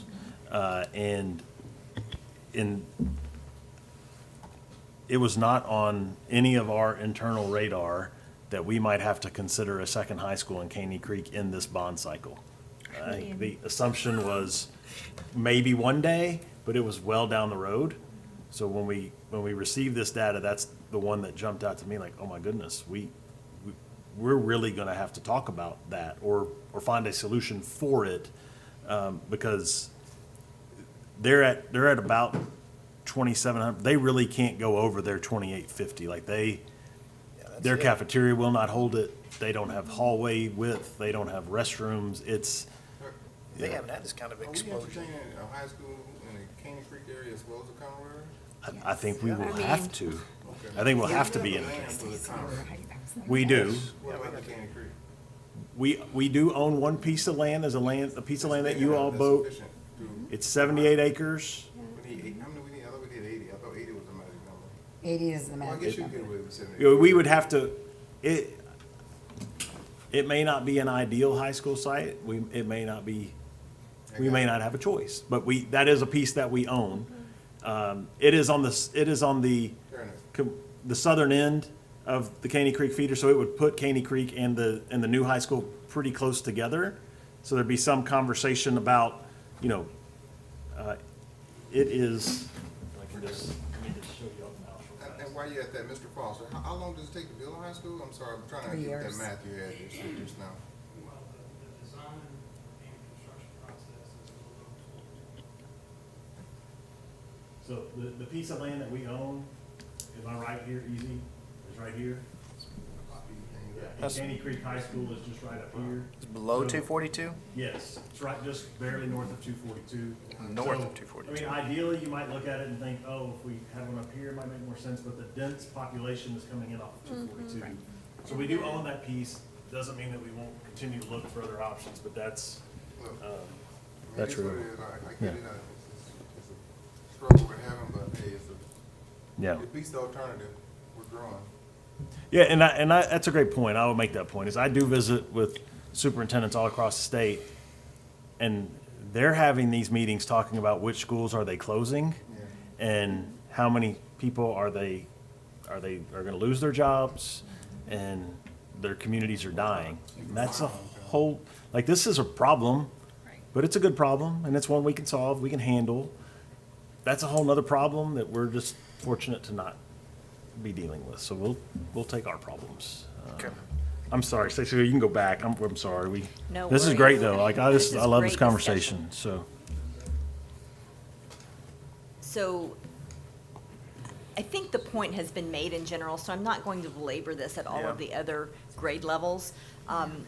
But I'm a spatially learning person, so I like looking at the map and seeing where the hotspots are on the map. So, for example, Grangerland is projected to add 1,800 students. The new Veterans Memorial that will be opening will be the first step in that, but there's still going to be the need for another intermediate school within the Grangerland attendance zone this 10 years, and another intermediate school within Bozeman. And then over on the northwest side, Gordon Reed and Cryer and Travis all together, that whole general area could also support another intermediate school long-term. Again, at the intermediate level, the immediate situation at Setchma is the same, and needs a solution. But the Grangerland red, the most important, will be taken care of with the Veterans Memorial opening up. At the junior high level, the same story on the northeast side, with almost 1,600 students projected to be added to Moorhead. Now, the new Moorhead will add some capacity. That will open it with 1,600 students, so that will be some short-term relief, but yet another junior high is going to be needed within Moorhead. And Stockton and Pete, maybe as a combination of the two, can support another junior high. And again, the concentration, the immediate need at Moorhead is most severe, but that will be pacified in the short term with the additional capacity at the new Dr. campus. Excuse me, I'm sorry. Something came to mind, I just had to jump in there, I didn't mean to interrupt you there. Are we taking like the bond committee folks, are we making them, not making them, are we requesting that they go out and see these schools? Yeah, so we'll talk about that. That was something that we did in the last bond committee, is we did hold some meetings at remote sites, and so that we could tour schools, so we can While absolutely do they're that. in session, right? No, we did it after school because we don't want to bring all those folks necessarily around our students. I think it helps to understand the gravity of the situation when you see all these kids. Fair enough. We might be able to set up opportunities to have them cycle through, just so, rather than bring a big group. Yeah, I mean, I've okay, been in the that's a good point. 20-some years, and I'm still trying to understand where all these kids are coming from. So Right. I go in these schools and don't understand, we got 60-some odd campuses, and all these campuses are full to the tops, and the teachers and everybody's yelling uncle. So I think it does us a disservice for us not to have them visit some of those schools. As a matter of fact, visit all of the portables, that kind of thing. Yes, sir. I'll make a note. Sit in the car ride line. Yeah, that's what we should do. Send everybody to the car. They'll quit the committee, don't make them. Yeah, right. Make them, Yeah, we need somebody to serve. make That's them right. watch in subdivisions as people cheat and cut around the line and compromise subdivisions. Shh, don't tell us the secrets. The Veterans Memorial, what's the capacity there? It's a little, 12,050. And- Formerly Moorhead Junior High. Yeah. Formerly Rector Land. Uh-huh. Yeah. And, I guess it's not a good commit. The last junior high, we built the price tag there. Stockton. Yeah. New Moorhead 63 million and Stockton was roughly 75 million. Okay.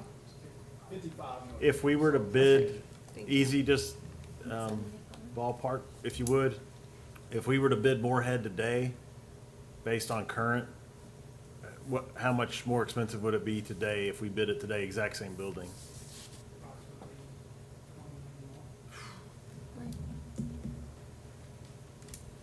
Thank you. Thanks for the good news. It is what it is, man. It is what it is. Take it, make it chicken. Can't get around it. The new Moorhead is bigger than Stockton. Yeah. It has a bigger capacity, so you have to keep that in mind. Yeah. At the high school level, this is the map that we looked at, that Dr. Knoll was pointing to when talking about the Caney Creek High School situation. 3,000 additional students projected to live in that orange Caney Creek attendance zone in the next 10 years. In addition to the 3,500 projected, additional students projected to live in the Conroe High attendance zone.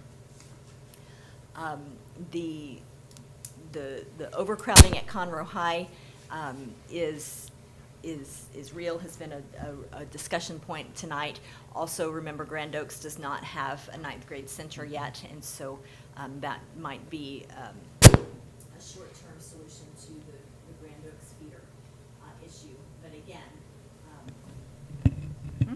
thank you. Thank you. Again, notice at the bottom of the table, 30,000 high school students projected in 10 years, compared to currently less than 22,000 capacity. So that's, what is that, 8,000 students capacity that will be needed to be added in whatever form that looks like at the high school level in 10 years. So now we get the big grand finale, final slide that gives One- everybody heartburn. One second. real Yes. quick. On the high school, Grand Oaks, the last high school we built, the price tag on that, please. 160, 162, something like that. Mr. Foster? And now they're 135, And that was how many years ago? 15, 16. Yeah. So we're talking 200 now. So if we bid it today, I think they said 300. 300 million, he said. 300. Thank Well, I you. remember us having that conversation with Dr. Stockton, and even with what we spent, we were, I want to say, $30 to $40 million less. About 30 million less than Katy and Cy-Fair Yeah. that were built high schools at the same time Yeah, at the with same comparable time. capacity. Now, part of the reality is the capacity of Grand Oaks is what?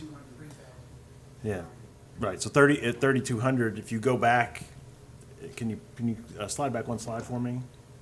So Grand Oaks holds 3,200. If you look at what's going to happen in the Caney Creek feeder and then in Conroe just with growth, and we already know Conroe itself is already going to be overcrowded, like building even two schools the size of Grand Oaks, those schools aren't big enough. We'd have to build bigger schools. So it's not just taking what Grand Oaks was and it's 300 million today. We would have to build a bigger school than Grand Oaks, or be prepared to build a ninth grade with a high school to deal with these levels of numbers. And Mrs. Chase, for your question, Grand Oaks currently has 6 portable classrooms, with 4 more portable classrooms arriving in January. Yeah, So, thank you for that. These pockets here. Just doesn't- All right. Sorry, Stacy. No worries. This is all great discussion. So to summarize all of these terrible numbers that you've seen, They're not we've terrible, they're grouped good. these. It's exciting. but it's Exciting. scary. It's scary.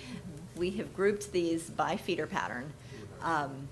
So the Caney Creek feeder is definitely the area projected to need the most additional capacities, with 5 new elementary schools, Veterans Memorial, and 1 more intermediate. the new Moorhead and another junior high, and a 9th through 12th complex, or a 9th and a high school, or however you decide to do that, one high school equivalent in Caney Creek feeder.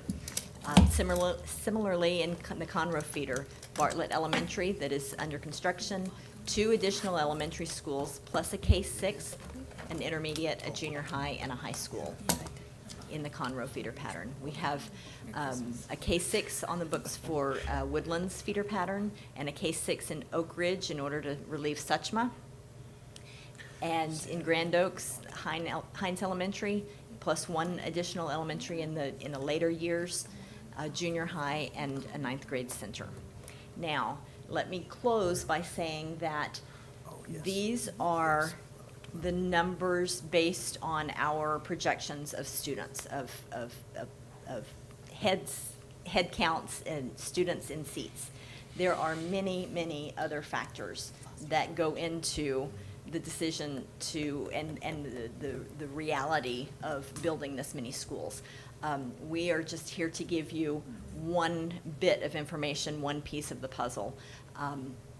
But of course, there's so many other factors that go into it, the least of which is not financial and voter approval, and just the situation that every school district is facing with school finance issues and struggles that are associated with just the times that we live in. And this needs analysis is based off of moderate?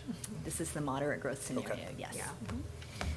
I do have a question about the K-6 campuses, because with Suchma, we already know that now that there are, parents like them. And so what I was being told was that, so they tend to buy, and now they know they're buying in those areas where we have K-6 campuses. What constitutes building a K-6 campus versus an elementary, and is it because it's building 2 buildings and property? Yes, ma'am. Chris, you want to speak to that a little bit? It's a great question. I always say, once you build one, you're kind of doomed to build a second one, because the only way to solve for crowding at it is a second one. Now, I think once you get into the third, and we've actually planned for that with the Stuart Reed models, so the next one would be an intermediate, and we'll convert the 2 K-6s back to elementaries. But you really need 3 schools to do that efficiently, and so, and that's kind of where we, with Deretchin and Tough, we didn't have a third location, so we did 2. I think Suchma, to solve for Suchma, we either need to think east of the river, right, and go down towards Mavera and Evergreen, and think, well, let's build another elementary and an intermediate at once, and then let's start looking at that as a different boundary or a different zone, or we look at it with one more K-6 right off the bat to split. But that is it's a great question, and it's one that it creates that problem of how to split. So once you have different configurations, splitting becomes trickier, and because you have to solve for the intermediate and the elementary at the same time. So because we already have K-6s, we're in the issue of having to build other K-6s? Is Yes. that- Okay. It also, Unless you're willing to build 2 schools at once. At So one like, we time. could solve for Yeah. Suchma if we built an intermediate and an elementary at the Right. same time somewhere, and we could get out of it. and not to steal Mr. Foster's thunder, but it also impacts the specifications of the rooms and things that impact the building. And he's going to speak to that, and I think our friends from Stantec are going to speak to that. But once we do that, it dramatically changes the specifications of every part of the building. But that is a great, and that's another good point. When we do build K-6s, we need bigger cohorts, it's because we have band and choir and orchestra. So we try to keep the school full, because that keeps a bigger grade level, which means we have more children to participate in those extracurricular activities. Because otherwise, it would be, if you just had 100 per grade level, for example, it's 200 students in 5th and 6th grade to field an entire intermediate extracurricular fine arts program. So we try to get it closer to 300, which means bigger schools, 150 And per it grade also level. supports children in that way, in that, you don't want a child who's in a 6th grade cohort with 100 kids, and then they leave and go to 7th grade into a school that has 1,800 kids, and they go, oh my goodness, like that makes for an awful transition. So it's one more reason you try to keep their numbers up. And just to make the point of, and I just did like super quick, very rough math.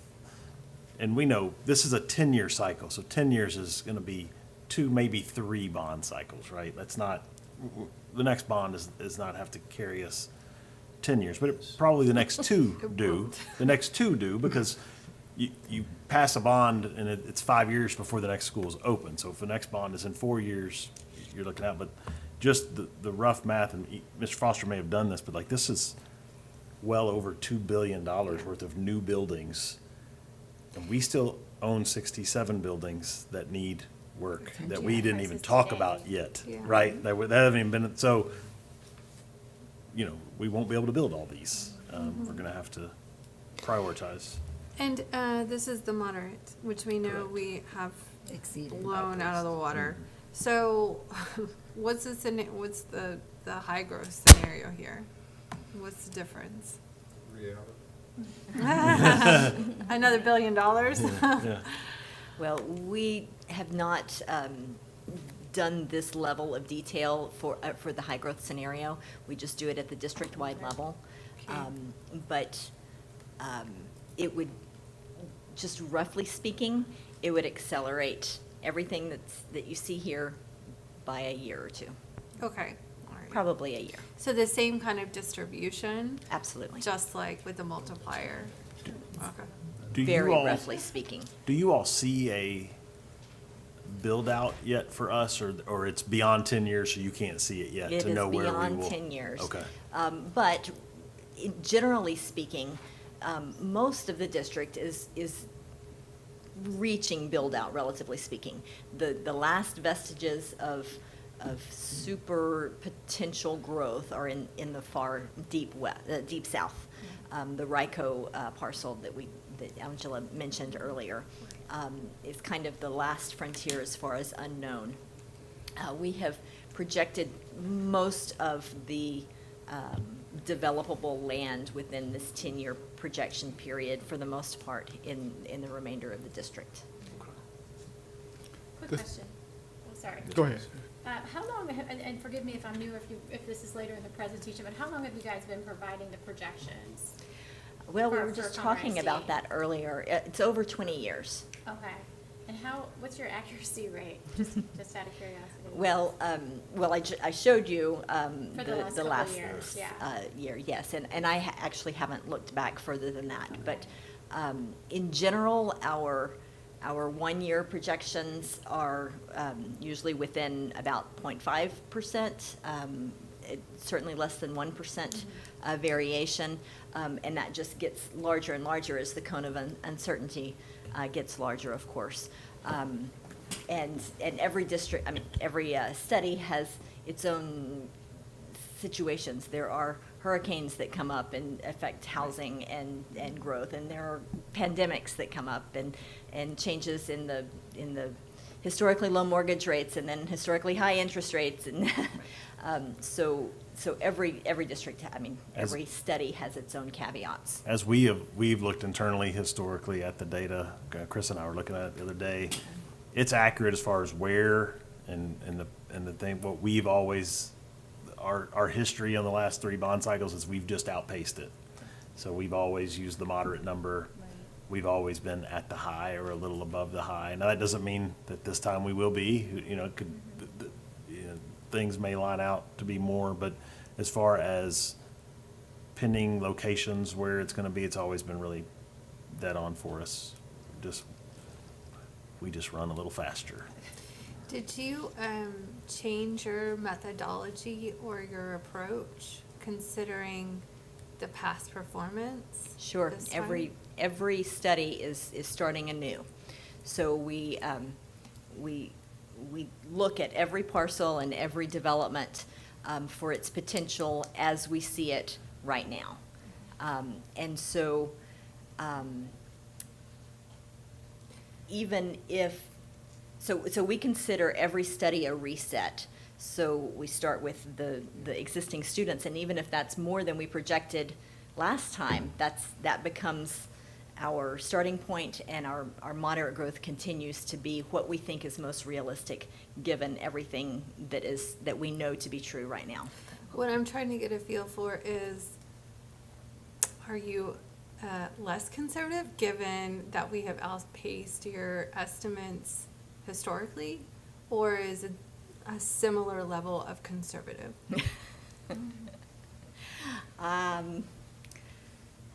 I would say we did not turn down, intentionally, we did not turn down projections. I mean, we did not turn up projections because of previous higher growth.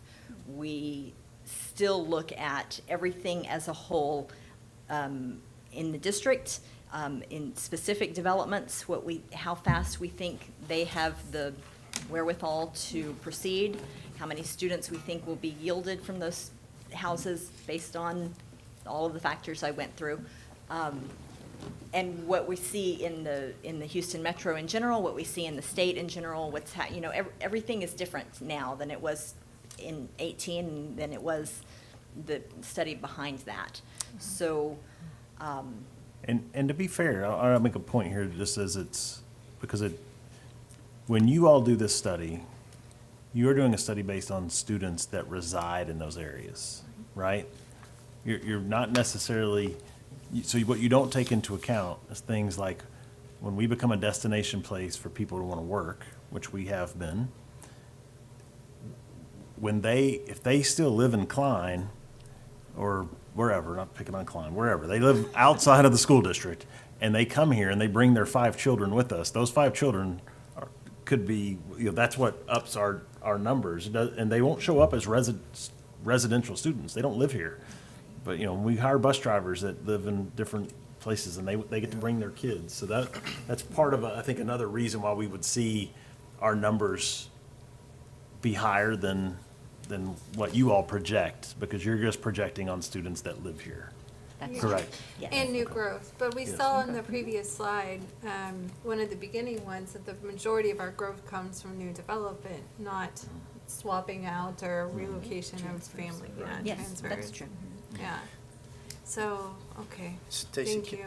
do you mind, this is the way I look at it. I think these are great. I think they're as accurate as they possibly can be. Yeah, The way I read it, because I've gone through this a couple of times now, and Datron, you've done probably one additional time than I have, and I know this is probably your first time to do it as well, but I look at the trends over a 5-year period. I don't know, I've never seen a financial forecast for 10 years that was dead on, right? Yeah. So I look at 5 years, I look at our current trends and what we're currently doing. I remember the needs that we had 4 years ago, and I don't see any of the variables you're talking about slowing down or changing. for sure. So to Dr. Knoll's part, if we were to go out and ask for a bond, we wouldn't be asking for a bond that would fit us for 10 years. We would be looking for something that forecasts in that 5-year time period of what we currently need and what our future needs will be. So I love the numbers, I do, but I look at where are we now and 5 years down the road. That's how I do it. Definitely, and the story is the same, right? We're growing, we need capacity, we're busting at the seams, for sure. The question, or what I was trying to get a feel for, is how fast? And Sure. you give us a great starting point, a great basis. The idea is just to understand, given our past performance to that basis, how much could we realistically expect to outperform your numbers? One point to make is that over the past 20 years, we have typically done a study for Conroe every 4 or 5 years. That's what has been needed. In general, we only do studies for districts when they come to us and they say we need it. Sure. It might be that needs to become more frequent in the future, particularly if some of these factors are changing. If you are trending towards the higher growth, then perhaps we come back in 2 years and we do an update to this. So you can do like a refresh, not like a full bottoms up calculation Well, it with a depends. refresh price? I think over the next 2 years, their numbers within the range, we're gonna overshoot it, Yeah, right? for sure. I think within the next 5 years, their numbers a little bit too conservative. We're going way overshoot. I think within 10 years, our number is a lot conservative. We're going Yeah. way overshoot. So, as far as Okay. forecast, as Skeeter's mentioned, I mean, he's managing folks. You can't forecast 10 years out. There's no way. There's too many factors that goes into this. I think the numbers that they presented gives us our needs for that amount of time. But I think we're gonna have to take as big a bite of this thing as we possibly can in this next month, understanding that it's not gonna be sufficient to get us Yeah. to where we need to be at the end of the 10 The question is, does the 10 years happen in 5 years? That's that's the thing we How gotta, much we can chew, right? How much we get can bite at. off as quickly as we can. yeah, yeah. Part of the impact of this is when you read an article in the paper, whenever that is in the future, and you read that they're moving forward with constructing Townsend from 99 down to the Humble area near Deerbrook Mall. When you read that story, it's on, because that changes everything. You That's talked that- about Ryko, Ryko. Grand Oaks feeder. Yeah. 'Cause we That can't area get to on it the now. right side, the east side that's not developed, that neighbors the Highlands, which is in New Caney ISD, that changes everything when you read that story. Okay, Say, all right. Any other questions for our folks? They have to travel back. We had them go first tonight because they have to travel back home tonight. Oh, We want to make sure you have a chance to ask any questions before they do leave us. so this goes to the bond So committee? this is a public document, so you all are receiving it first. It will be forward-facing and public for everyone to see, and the full document that you have in your binder. So that entire piece will be placed on our website so that, and we encourage people, like when I speak at chambers, I tell people, like, I tell them, don't print it. But I tell them, like, if you own a business, you should go look at this. This can drive your business model, and it's there for you. So it will be public facing out there. Certainly, a future bond committee well, they may not get quite to this depth of a presentation, but they will get a presentation on this as well. And the bond committee will consider, like, support buildings, like where we need additional bus Yes. depots, Yeah. child nutrition. How much can this administration building hold? Correct. Okay, And I think, to that point, one of the possible future considerations, if we were to get to a point where we said, to Mr. Hubert's point, we said this elementary or this junior high, whatever it may be, is too big. It has, it's too at risk. There's just problems there. We want to shrink that school. What could we do? Part of that answer might be, like, we don't have administrative space. To your point, like, we are floating people all over into buildings that are now losing homes because those are now classrooms. We could, if we decided at some point that X elementary being, being 1,000 students is too many at-risk kids at that school, we want to intentionally make that building a 700-student school. We have plenty of uses for the physical structure of that building where we could house people in, and it would keep us from having to build extra buildings to house people. So those would be considerations we could have in the future as well, to maybe shrink schools, but also utilize the space in a way that is cost avoidance of building dedicated space. Dr. Conroe, quick question, just right quick. What's the magnitude of inter-district transfer, say for instance, someone leaving Klein or Houston ISD or? So the only way that you can have an inter-district transfer into Conroe ISD is if you work here. Yeah.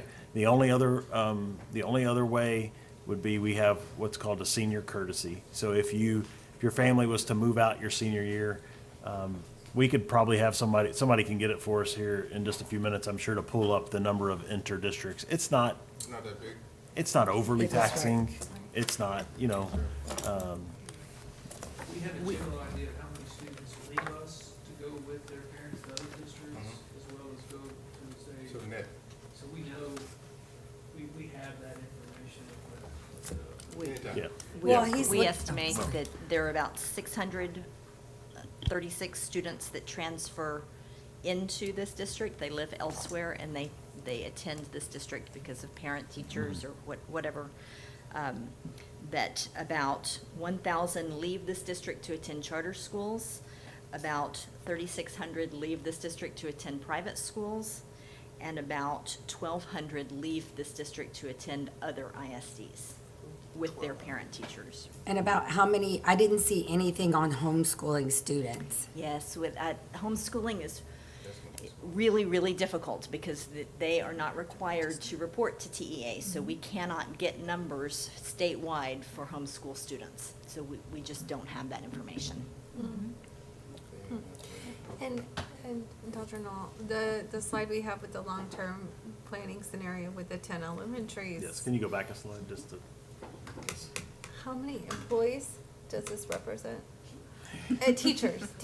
Yeah, well, I mean, the teachers are based on just the number of students that are added every Yes. year, because, sometimes when you're splitting a school, you're not necessarily fully repopulating that school because you're taking people from others, but, Give me a low-end estimate. I mean, Sorry. it's, I mean, 50, right 60 now, at least. we're adding, we hire 800 teachers per year roughly, and probably 300 of those are new positions. So as we speed up, we'll probably reach a point where we're adding 500 new positions a year and hiring 1,100, for example. But to your point, like, one of the things that we talk about is like, the strain that puts on every department, like human resources, who's already understaffed, how they would process 400 more people per year. I don't know, because right now they do all those meetings here and we don't have parking. So I don't know where they would get, like, everybody that works here is like, oh my gosh, where am I gonna park? That's what everybody just did. Everybody just had that look on their face, like, oh, I can, yeah. You get a shuttle. So yeah, those are, but yes, to your Yeah. point, it's not, and it won't just be teachers, it will be all the Yes, other pieces. I mean, Bus drivers? how many teachers you said we added or we hired? Miss Green, do you have that? This year. Roughly, about 800 y'all processed this year, is that right? Oh, this year? This Yeah. past, Processed probably almost 1,000 professionals okay, this past summer. Yeah. okay, We're still hiring. Uh-huh, yes, uh-huh. Because we have open positions still. that we keep adding. Yes. How are we gonna find all those So, like, teachers? We will, so part of, Mr. Rice has got to hear me say this 3 times in orientations last week, but part of it is we have to become more aggressive and more realistic in our budgeting process as we estimate the number of students that are coming to the district. So back to our conservative nature, where PASA just told us we're gonna add 2,600 students, we can't build a budget that says we're gonna add 1,600. Because we know what's gonna happen. We're gonna hire hire teachers based on that 1,600 number, and then we get to August and 2,600 show up, and every day we add new positions, but teachers don't exist. So the answer to that question is, we have to budget on the front end more realistically, because we can hire teachers in the spring. We will have a job fair, we will have 1,400 teachers show up, And quality. and they will be great, and we can hire then, but we can't hire in August when we add positions. So we need to be more aggressive on the front end, hire teachers throughout the spring, early summer, and we can keep up. Now, bus drivers is maybe a different conversation because they don't necessarily exist in the world. But teachers, we can hire as long as we go sooner. So we have to adjust a little bit. We've always been ultra conservative with our projections. We're gonna have to be more aggressive on the projection side, knowing that if a weird scenario happened and we overshot it by a couple of hundred, we are so big that we could have a hiring freeze, and within a month, we would be right-sized. Like, we could absolutely come back, but what we can't afford to do is be in a situation like we were this year, where we are 1,200 kids over what we projected. So we've added all these teachers, and it's a struggle to get them. Dr. Knoll? Yes. The earlier we know, it's advantageous for us for classroom instructional space, whether it be in the building or portables, to be able to acquire, move, and equip instructional spaces. We always make it work. It's a lot easier if we're aggressive on the front end, that we know what we need while we could possibly acquire it. Because it is competitive to acquire instructional spaces in the form of portables Because there are other people in the same boat as we are, as Stacy has told me. We're not alone in this fast growth, although we're up there at the top. It really helps us. So So make a decision fast. We gotta it would go. help tremendously. Yeah, we gotta go. That's part of the deals. We're just gonna have to be, Get them right. yeah. Thank you. Right, Mr. Rice? All right. Okay, thank you, sir. Any other questions? Thank you. Thanks for being here. Thank you. Safe Maybe we could travels. take a quick break, give everybody a chance to get up, move for a minute, and we'll come right back.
All right, thank you. Great conversation over the demographic study. Appreciate that. And our workshop really flows very well tonight because now we kind of take the next step in the process as we talk about that potential need for new buildings. We move into a few items, and I'll let Easy, I don't want to steal his thunder, but TEA has guided us through requiring a process of us and then also changing some of the rules that come with the building of buildings. And so I think that's important for us to know as we consider potential new buildings. So I'll turn it over to Mr. Foster to make introductions and carry us through this next step. Very good, and thanks for allowing us to have a little bit of time tonight to explain this to you, because it's going to be real important as we move forward in the future. My name is Easy Foster, Director of Planning and Construction here at Conroe ISD. To my right is members from Stantec that helped us with the ed spec that we're going to go through a little bit today, and I'll speak into the microphone if that helps. But next to me is Ms. Jennifer Hendrickson. She's one of the principals for Stantec, and next to her is Jen Kepler-Peeler, another principal.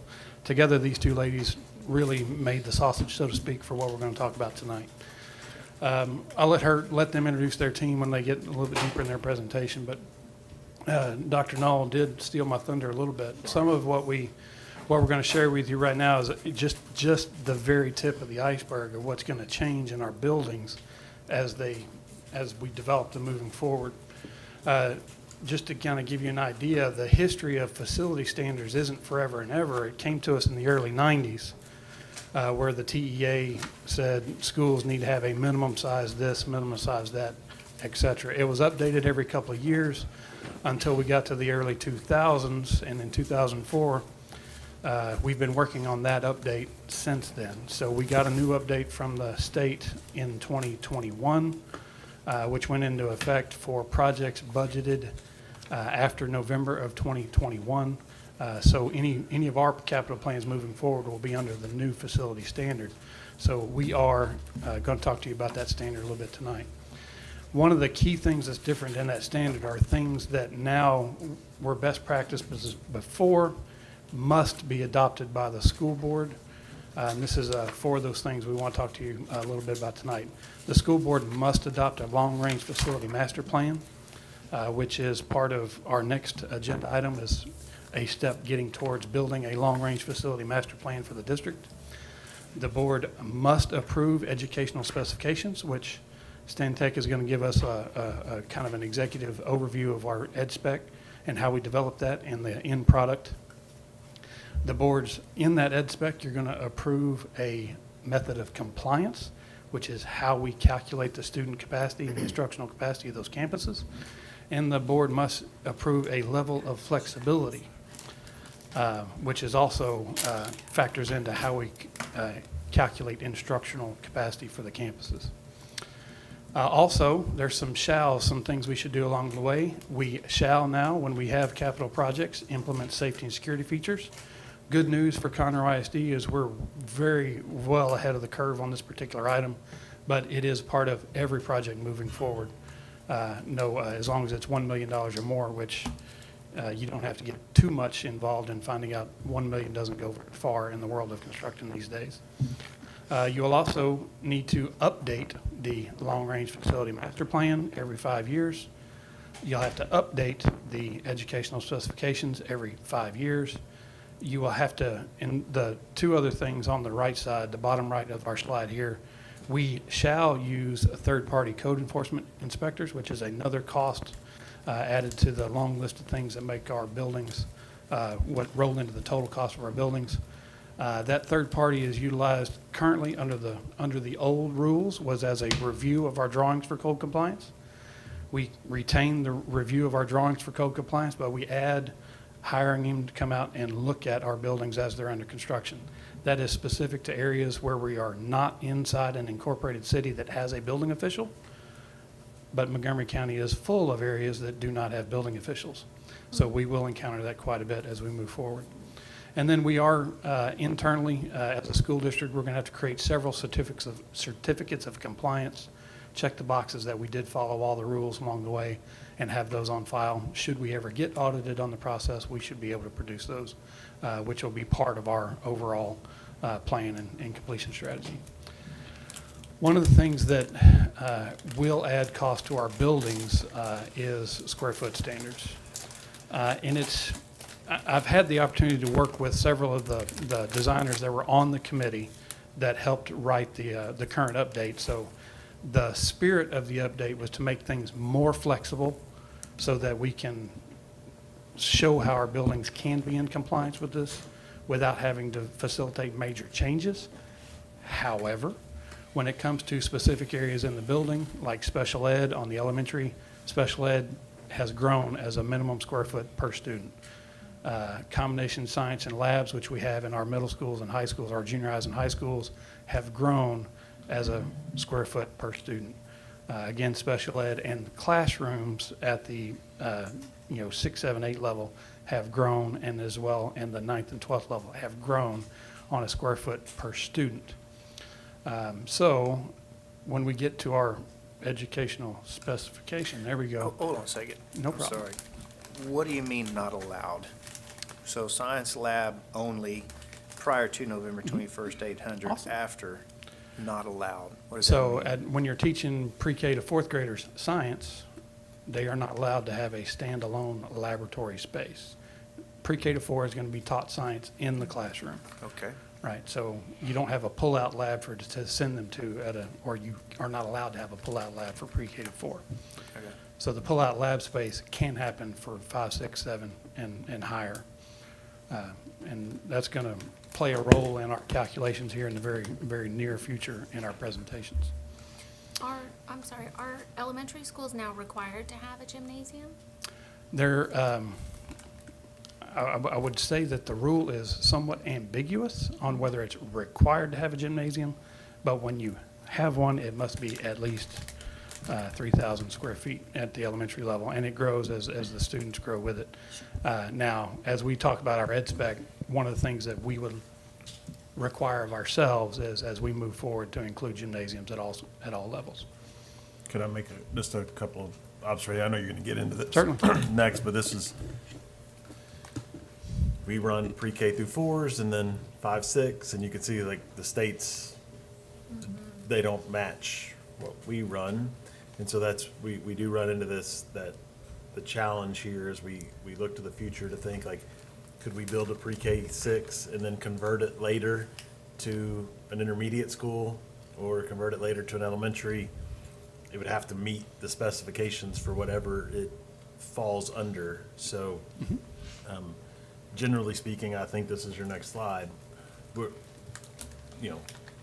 to build another building just like Moorhead Junior High today would be bigger and more expensive because we'd have to adjust our square footage, correct? That Anything is started correct. after 2021? It is for projects that are budgeted after November of 2021. So everything we have under construction currently was budgeted with the 2019 bond referendum. So we are building those with the standard as it was at the time those were budgeted. And we also hired Stantec to look at all of our buildings and measure them against our facility, against our ed spec, and this document to see where we would be in and out of compliance, so that as we make our long-range plans, we'll know where we need to make some adjustments. But one of the square foot adjustments, as Dr. Null just mentioned, at the 5, 6 level, because what we currently do, we currently build what we call a flex school. So our pre-K to 4 building can also operate as a pre-K to 6 building, or a 5, 6 only, or a K to 6, or any combination of those in between. And what we end up with is, even in our current state, under the current rules, we end up with a space. At a pre-K to 4, they have a room that would be used for band at a 5, 6. So they use that room for another function, but the pre-K to 4 gets the luxury of having that extra space. When we look forward to how you treat a 5th grader and a 6th grader, so if you treat them as an elementary student, which is how our program is developed, then your per square foot per pupil for that 5th grader has to be treated at the elementary level. So elementary levels are 36 square feet per student currently. For the new rule, that 36 square foot in the old rule happened at pre-K to 1st grade. It was 32 square feet in the old rule.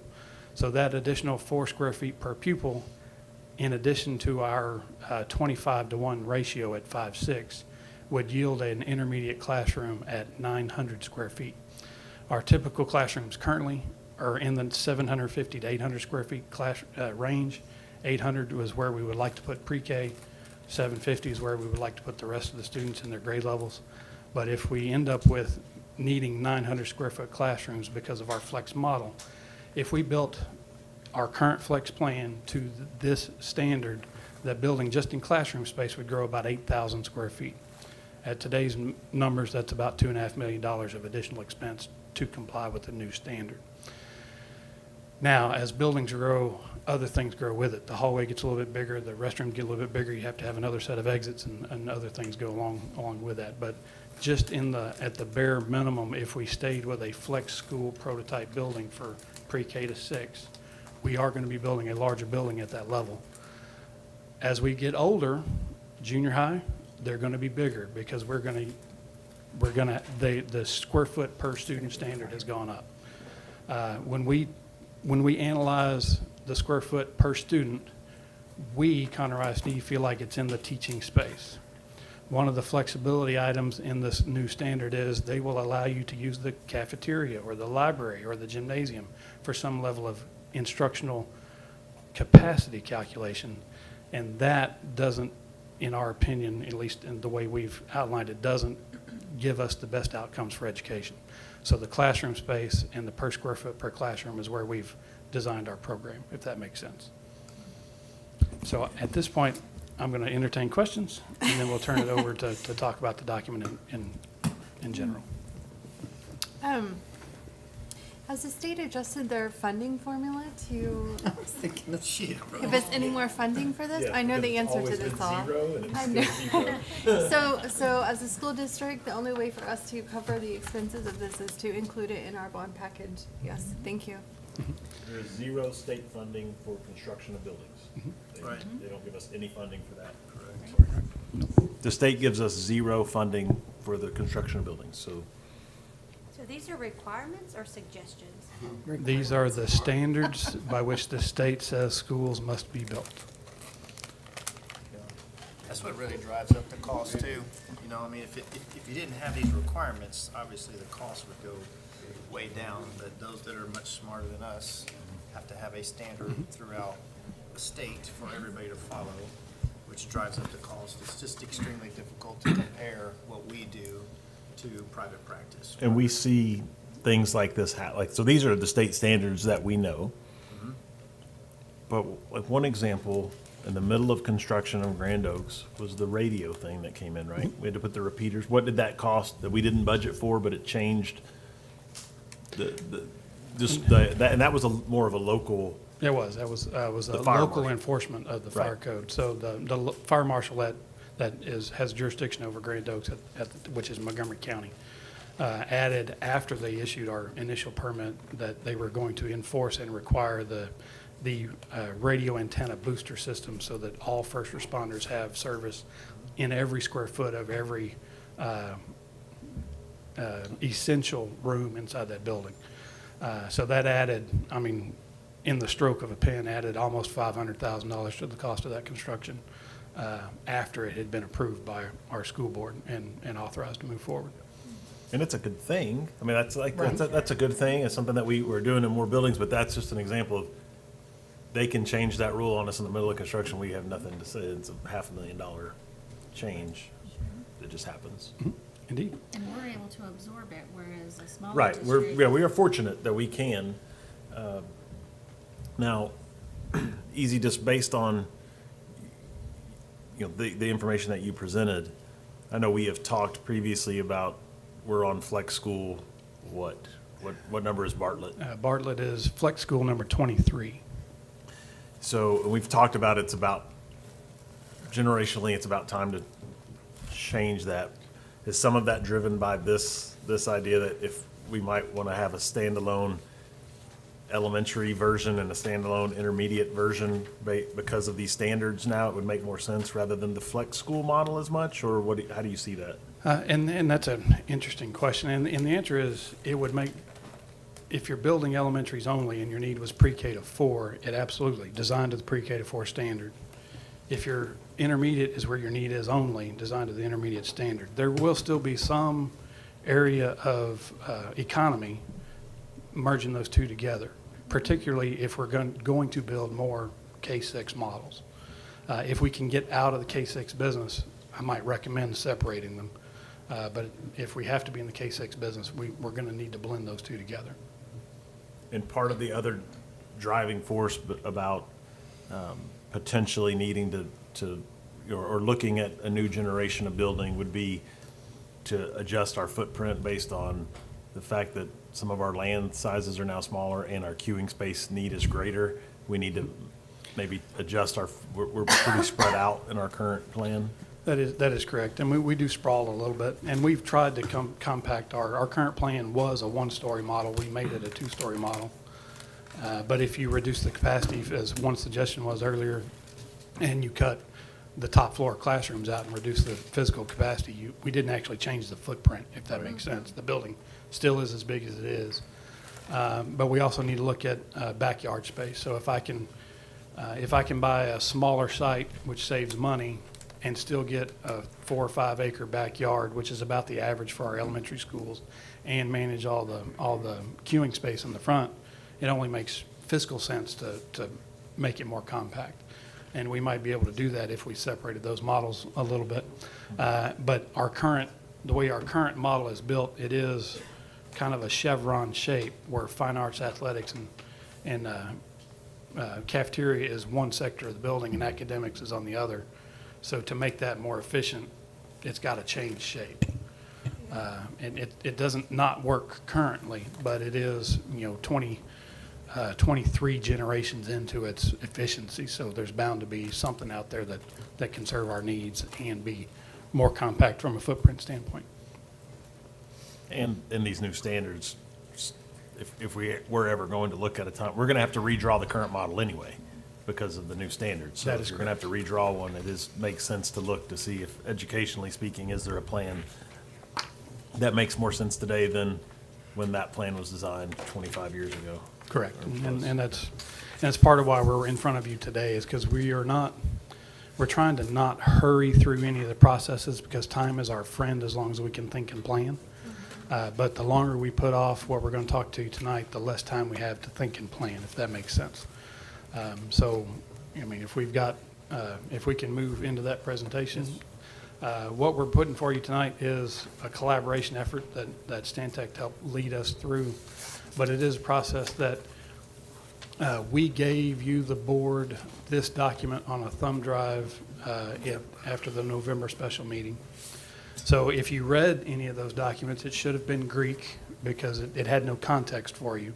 So we're hoping to provide you some of that context tonight, have a little bit of discussion about it, and then at the December board meeting, which is next week, we're going to ask you to adopt this ed spec, offer any adjustments if need be, and inside there adopt the quantitative or qualitative method of compliance as well as our flexibility level so that we check those boxes with the state.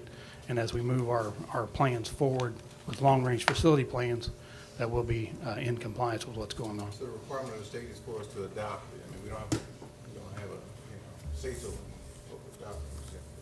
No, you absolutely do have a say-so in what you're adopting. So, yeah. But that's part of why we're here tonight is to discuss it openly. There'll be a discussion period when we ask you to adopt it. You have every opportunity to amend, and you could even put us off if you felt the need to. But that's one of those. I'm trying to not be in a hurry, so we're trying to do this methodically and give you some opportunity. But we do need to be. Time is of the essence, as you heard earlier this evening. So at this time, I'm going to turn it over to Ms. Hendrickson, and she's going to carry you through our process. Thank you, Easy. President Hubert, Dr. Null, and members of the board, we're super excited to be here. I'm Jennifer Hendrickson. Principal with me is Jen Kepler-Peeler. Behind me, we have Steve Parker and Denise Rivas. So these are the team members that worked through the process that we're going to describe. And it's easy outlined. We're trying to give you I'm sorry, I apologize. I was speaking while you go. Can you reintroduce them? Yes, Jennifer, Jen, Steve Parker, and Denise Rivas. I knew there was some redundancy there, but yeah. Jennifer and Jen. Jen. We're going to give you a little bit of an executive summary. We know you are an information overload from the demographic study, so we want to give you enough information at the top to get you oriented, so when you look through these binders, it makes more sense. And we're going to keep it high, but we'll have questions at the end. So if you want to dive a little bit deeper into some content, we'll be happy to do that at the end of the presentation. So I'm going to spend a little time on the process, the who, why, when, and leading to the results, a summary level of the results of each book, and then talk about what our next steps are, and then answer any questions. So starting off with the why, Easy introduced part of the rationales. The TEA standards dictate that we need to have an educational specification for each facility type, as well as a long-range facility plan. And Easy also indicated that the long-range plan needs to be updated every 5 years.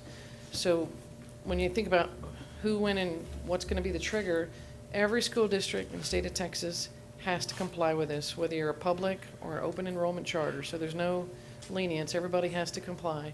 When did these new rules come into play? Is any kind of capital improvement starting after November 1st, 2021. So any future bond plans would need to apply to any projects in any future bond plans would need to respond to this current new regulation. In the trigger threshold, it used to be, was it major renovation, was it minor renovation, but currently they've set the threshold anything over $50,000, which is super small. It's a low threshold. Yeah. Whether it's a major improvement or renovation or new building, clearly that's more than 50,000. But the trigger is low for you to have to address and look at these spaces. And Easy mentioned that there's two types of methods for compliance. The default and the beginning point is quantitative method, and the other side is qualitative method. So I will say you can read the bullets underneath each one of these two heading, but the qualitative method really requires the board to take action and to deliver instruction or operation in a new and innovative way, i.e. no bells, independent study, moving around the building at free will. So very few people are in that quadrant. 99% of the districts in the state of Texas would utilize the quantitative method. So we would recommend that the Conroe consider adopting the quantitative method of compliance. And then what that does is it makes you understand what your instructional capacity, the target for the building, and then design your spaces, whether they be core content spaces or your commons areas, to respond to the specific square foot per student criteria. So an example of the qualitative method would be if you had like flex days, like half your students came to the school on one day. No, the quantitative method. No, qualitative. Qualitative would be, Yeah. yes. If you, Okay. I would say something like a district in the Dallas-Fort Worth area, Capel or New Tech High, where they are not having students come into normal class times. A student is on their own individual path, so they might be meeting with teachers throughout the day. So there's no traditional, let's go to a classroom and learn. It's truly a different delivery model. So that's what qualitative is about, or how you operate your facility. Like you said, half could come in the morning, half could come in the evening. That would allow you to, I'll say, increase the capacity of that facility versus your standard, typical school day. Yeah, a way to increase the capacity without changing the foot. Correct, Right. yes ma'am, Yeah, okay. absolutely. I don't So- know there. These are kind of complex things to think about, and we deal with them on a regular basis, so, but you picked up on it really perfect, so excellent. Gold star. Gold star. The next topic that you guys need to weigh in on is the flexibility level. And the way the state broke it out into two sides, there's a L1, L2, and a L3, L4. So they're on two ends of the spectrum. There's lots of words on that slide. So what I want you to kind of remember, on the left-hand side of the slide, L1, L2 is 99% of the way people deliver instruction in the state of Texas, especially in Conroe and in some of your surrounding neighbors, where you might have flexibility in terms of your furniture, being able to move around, or being able to have collaboration space, go inside, go outside. But fundamentally, it's one teacher teaching a class. They may have breakouts. That's the L1, L2. In the L3, L4, it's where you might say, okay, I'm going to have 10 people in the class here, 10 people down in the library, 2 more over here. So the L3, L4 has students dispersed throughout the facility, I will say that L304 has a higher square foot per student metric to allow for that movement.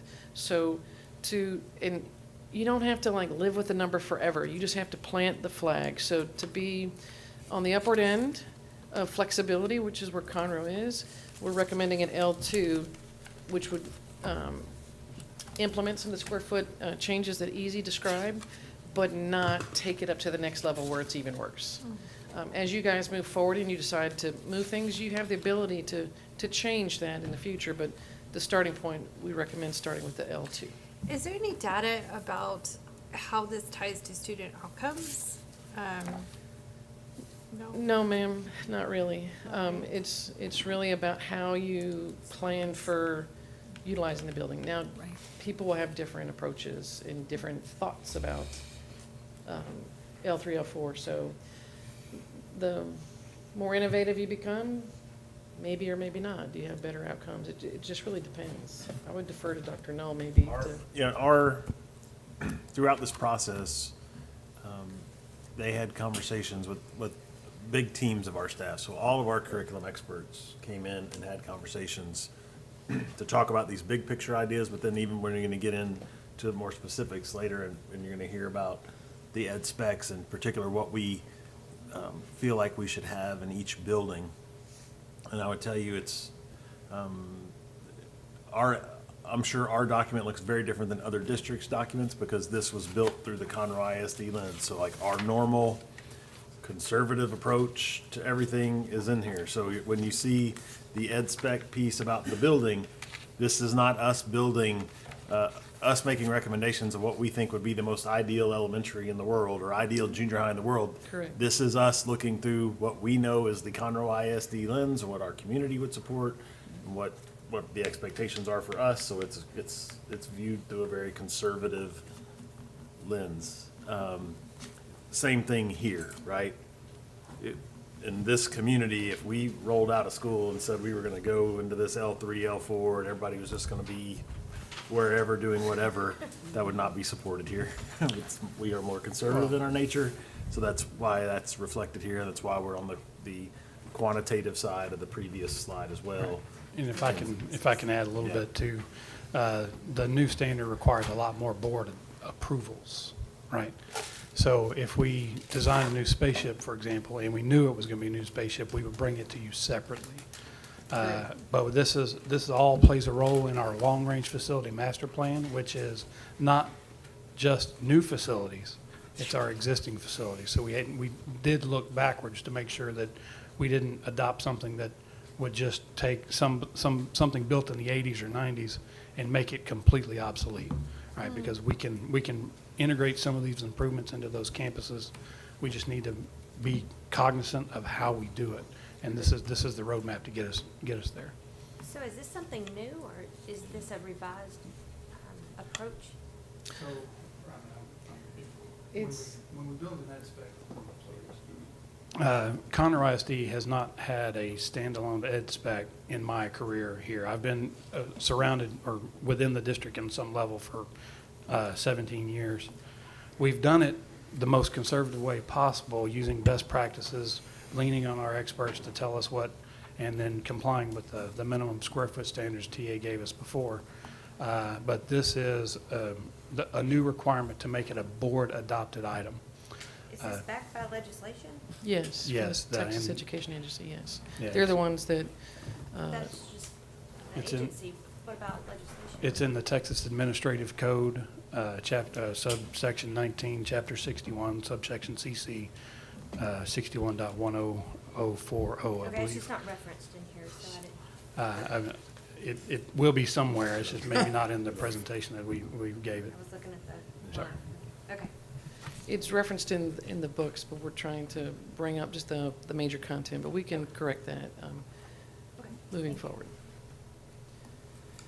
So going to the next slide, the previous versions of the education standards, facilities standards, had rules around instructional spaces and common spaces.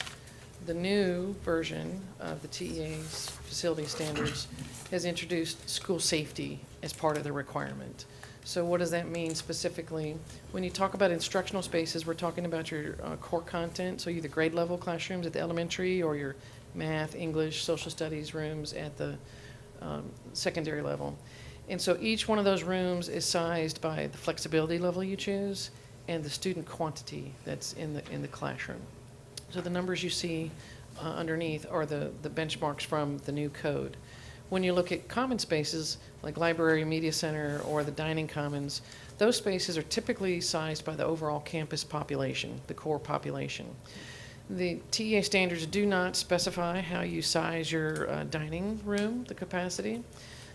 That's more on a local level, but they do have criteria regarding the size of the library media center based on the instructional capacity of the school. And those are their thresholds, 100, 500, 2,000, then anything above 2,000. There's certain square footage requirements outlined in the standards. Now, school safety, the way they address that in the new standard, the two items that you see with the check marks, those are mandatory. No matter what, you have to respond to the rules. And if you look in your book, it'll tell you exactly, but it ties back to the TEC code, the communications infrastructure, that's where you're going to find your response to the multi-hazard plan. Access controls for exterior doors, those are required. And in many cases, your facilities already meet that need. So it's not like, oh my gosh. So for Conroe, it's not a big panic. For other school districts, it might be a panic because they might not have made those investments. But they also added some additional standards based on the construction budget, and the thresholds are at 1 million, 5 million, and 10 million. So each one of those thresholds, you get to select an optional from the three categories. So at 1 million, you get to pick any one of the three that are listed, the door numbering, the visitor management, and the security cameras. And I'll say that Conroe has already dealt with that. So it's not anything that's going to really impact Conroe ISD, but some other districts in the state, this might require them to take a step forward. And the 5 million level would require you to pick any two of the three listed, and the 10 million would say all three. So whether it be instructional spaces regarding the general education and science classrooms, the library, and the school safety, those are the three big areas that the new standards address, specifically with school safety being the newest requirement. So what is... Yes, sir. May I ask you a question about this? So, Mr. Foster, how close are we to these benchmarks as it is right now under the instructional spaces? I'm going to, if you give me just You the got next some couple time slides, for I'm going to that? try to, I'll show the math, and then I can let Easy respond That'll to work. the current portfolio if you're... Yeah, that's fine. That's perfect. So the next slide looks at your general classrooms right now. So using an L2 model, in the box, it breaks it out per grade level of elementary, intermediate, junior high, and high school. And based on that flexibility level of L2, there's 36 square feet per student at the elementary and intermediate level, and the 32 square feet per student at the junior high and high school level. So that's the metric per student. Then you add on top of that your planning size. So these are the Conroe planning metrics based on the facility type. Predominantly 25 students per room, with the exception of the pre-K K through 4th going down to 22 students per room. And then what does that mean? So on the right-hand side is using that math. So at the elementary school, the classrooms are now 800 square feet. At the intermediate, they're 900 square feet, is what Easy had addressed earlier in his example previously. And at the junior high school level and the high school level, those classrooms are 800 square feet. So that's the new requirement. I'll let Easy respond to your current portfolio. Okay. Well, we have gone back with the help of Stantec to look at this versus our current portfolio, and you would expect that buildings built in the 60s, 70s, 80s, and 90s would have a lot of classrooms that aren't large enough based on this standard. Okay. And that's where the working with the committee that helped write the overall standard for the state has helped me see a little bit of their spirit of flexibility. So if we find ourselves with a project where we're struggling to comply without tearing down every classroom in the building or reducing the capacity to half of what it currently is to meet the 900 square foot classroom, for example, we can bring that building up and show a method of calculating the instructional capacity that meets our needs to be compliant within this guideline. However, we would need to look at that's effect on educational outcome, right? Because if you might be able to squeeze in 1,000 students into a 750 with the pencil, but in actuality, it may not function very well.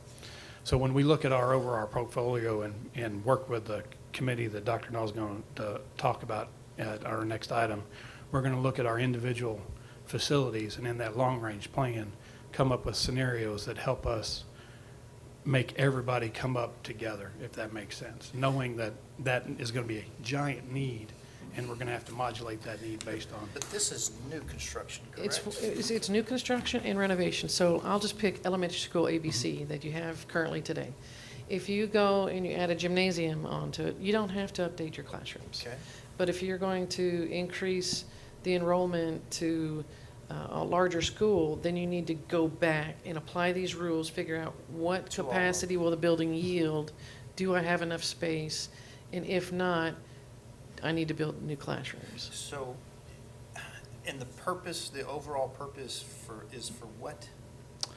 Well, I mean, it affects the educational outcome. Ultimately, that's what the TA is after, is better outcomes from an educational standpoint. But Because only for new construction sites and renovations. So for schools that are not going through renovations, it doesn't matter, is my point. I'm not exactly sure how to respond, but I don't disagree with that statement. But when we do look at our older schools, like before we had a facility standard, so the schools built in the 80s and 90s, 650 square feet was a good size for an elementary school. Today, that same elementary school model would have a 750 to 800 square foot room. We put 22 students in each of those rooms. One of them is cramped and the other one has a little bit more elbow room. So moving forward, and studies would show that having more room to have more instructional area offers more opportunities and increases those outcomes. So I think the long-term benefit's going to be there, how we address the existing facilities as we move through them, because we will renovate existing facilities, maybe not all at once, but we will have a package that we will be touching, and we will have to address some number of these items in those. So a renovation would be, by definition, would be what? Like if we put I'm assuming if we put a new roof, that's not a renovation. Well, I mean, so $50,000. you can imagine the number of questions we've lobbed at the TEA, because Sure. what if we just replace the air conditioning system? What if we replace the chiller? What if we replace the roof? What if we add a gym but not add classrooms? What ifs? And they answered the first question, and then I assume there's some attorney general opinions that'll be issued over the next year or two, because there's been, I mean, just in Texas, there's been almost $19 billion of bonds passed since this was adopted. So, Everybody's trying to figure out Right. I mean, so- what's the right applicability. so there is some flexibility in the calculation model, but how it fits Conroe ISD and how it affects our educational outcomes is what we're talking about with our document. Yeah, but there's also something to consider, even if it's not, even if they determine it's not applicable, right, for our older buildings, is it equitable not to That's- also make those adjustments? Well, and that's Correct. something, that's why we had the lens of looking backwards as we look forwards, Yeah. because the next elementary school is going to have 900 square foot classrooms. Yeah. Haley's still going to have 625 square foot classrooms, and there's no way to get around that. So would we need to reduce the class size at the smaller classroom? All right, so the implications of reducing class sizes is more schools. I mean, so it can snowball very quickly into something that is almost impossible to finance. So that's Part of that conversation is, The you know, next step after this. yeah, Where the do next we step go is when we next? go back and look at older buildings, do you do some things like, if you weren't gonna reduce the class size, you know, do you look at a wing that currently has 10 classrooms and reconfigure it to where it only has 7, but now they meet the standard? So you essentially reduce the overall capacity of the building, you know, by doing that. We did that at across the street, Conroe High School. We did that when we reconfigured the oldest part of that building. We basically stripped all the walls. When we put new walls up, we expanded the size of the classroom. So some of those things can happen, but that's, you know, that's long-term. But it does go back to the equity piece of parents, you know, especially when you build a new school that's in close proximity to an old school, people are like, well, why doesn't my kid, I don't want to be stuck at this old school. This new one has all this other stuff. Then back to even your conversations earlier about teachers. You're the principal of the old school that has 600 square foot classroom, and this new one right down the street has a 900 square foot classroom, and you're trying to convince that teacher to, no, stay here, don't go over there. That adds to that challenge. Indeed. This is So I'm gonna roll through. difficult. Yeah, it's very, Especially when they're not giving us money. lots of Well- things to consider. Yeah, we're being asked to adopt, we're not being asked, we're being told to adopt a problem. There's no data driving it. So, Legislation. I know it's not your fault. I get Yes, it. sir. I understand. I I'm understand. not pointing any of these arrows at you. Notice there's arrows on the screen.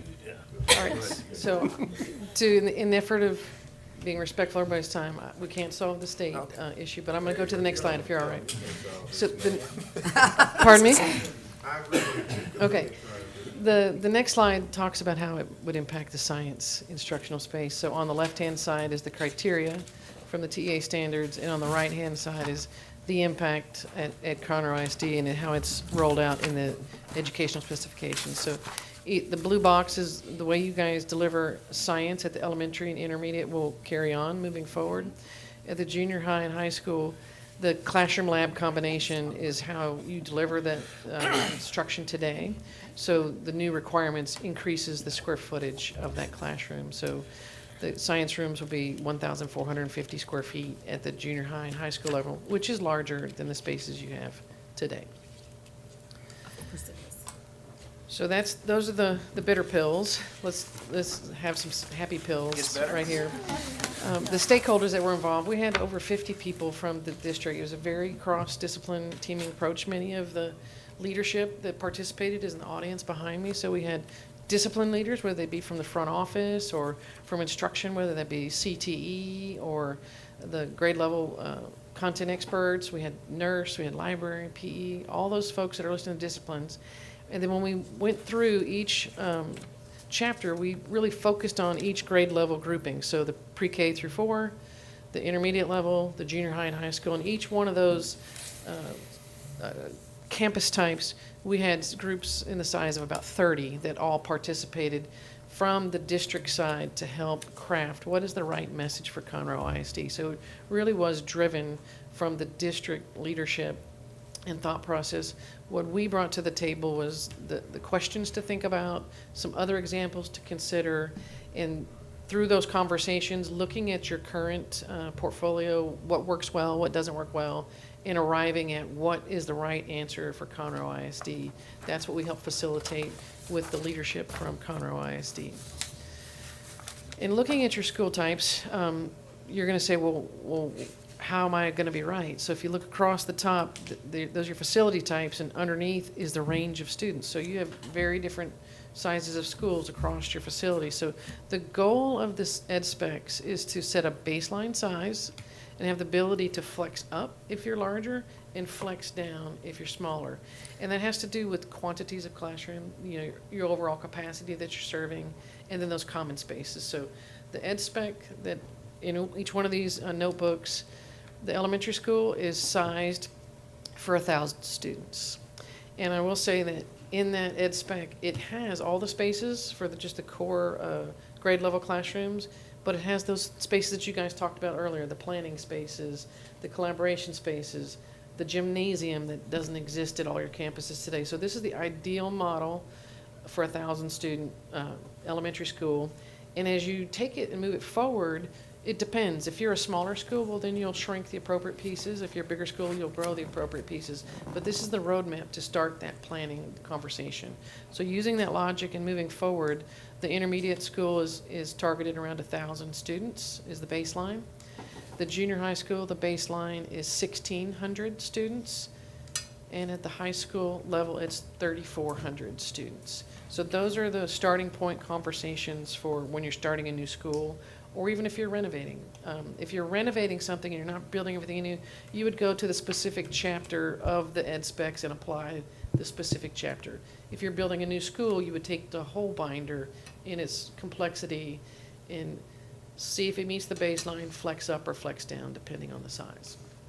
Can I ask a quick question, just for Yes, sir. clarity? The pieces that you talked about before from TEA, those are the requirements from law that we have to follow. Correct.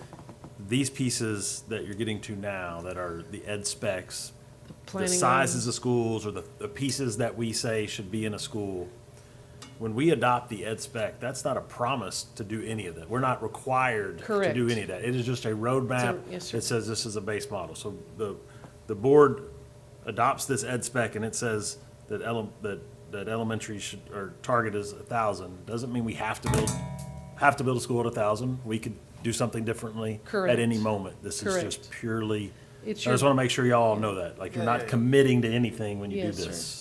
It's, what you're committing to is having a written document that says, here is our mindset and our philosophy about each facility type. Now, when you get down to thinking about a capital improvement or planning for a capital improvement, you pick up this document and figure out what is the right answer.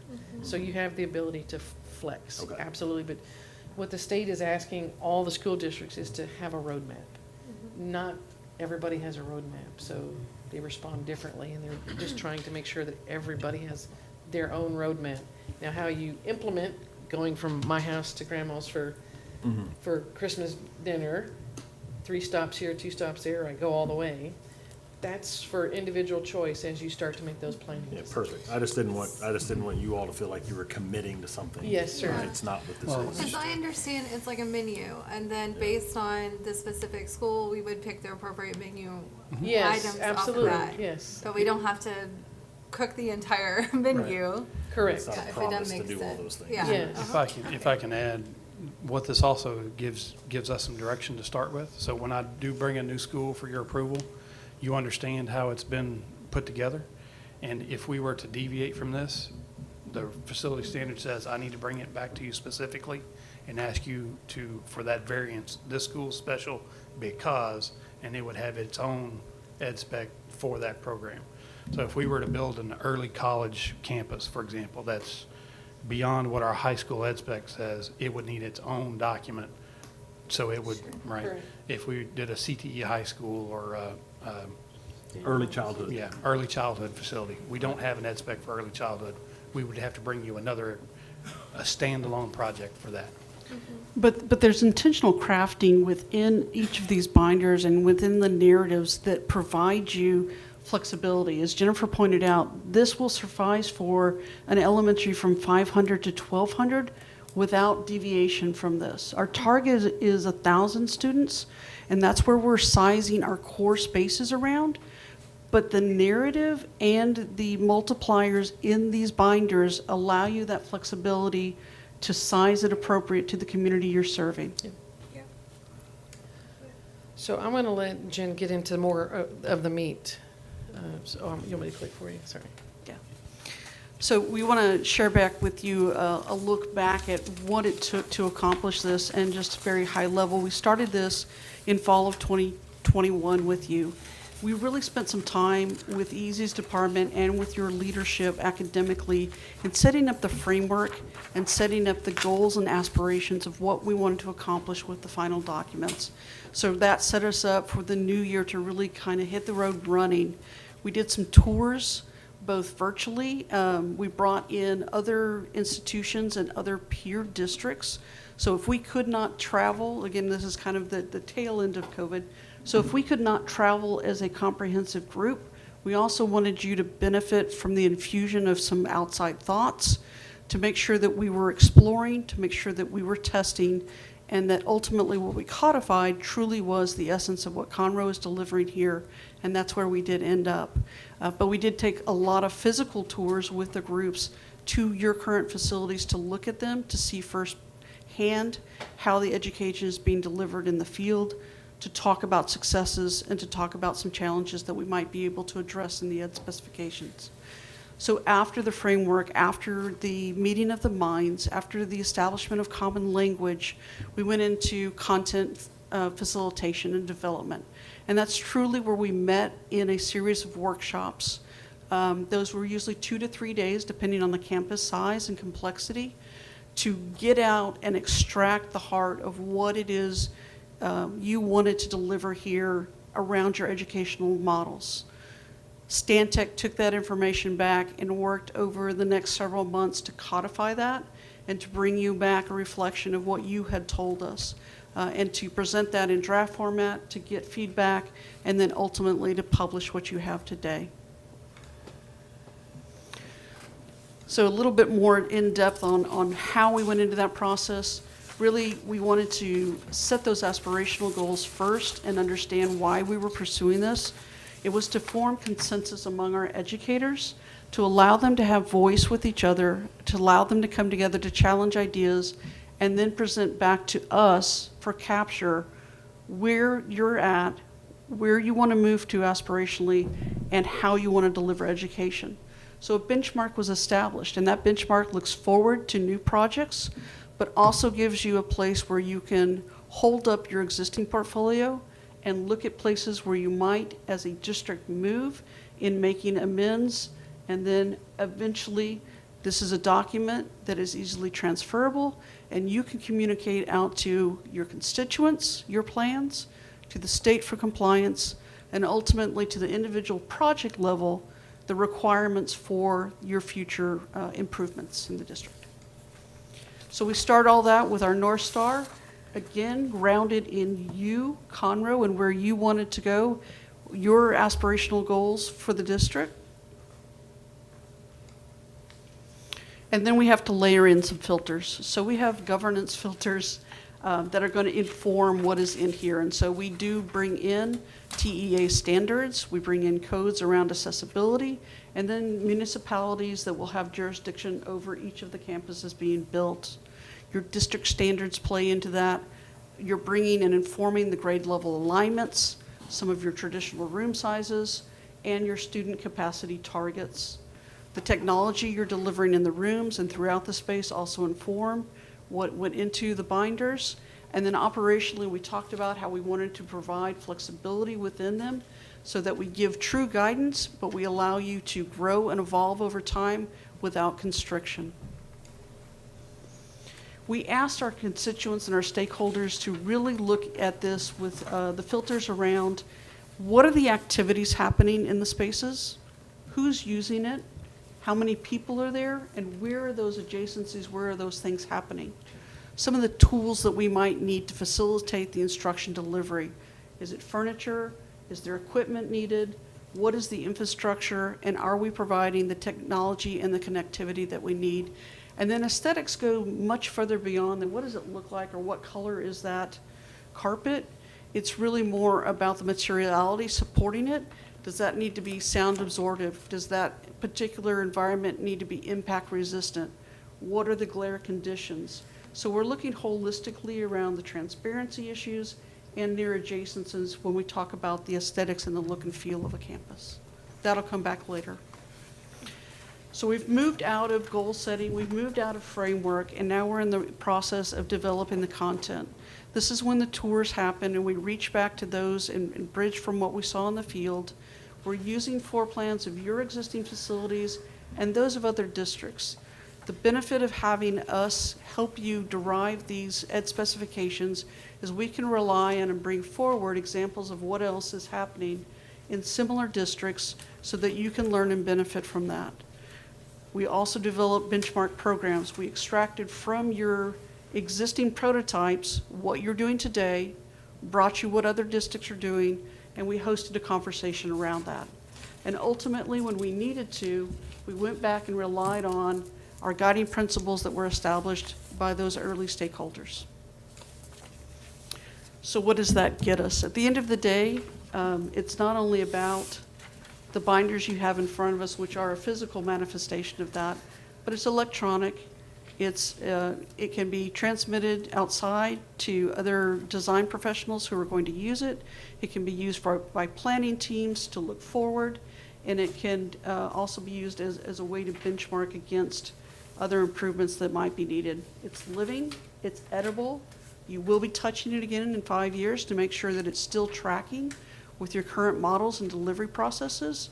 It's specific, it gives guidance, but it also gives you choice and selection so that it's not too constrictive. So I'm going to highlight for you, I'm going to go from very big high level and then we're going to funnel down to detail.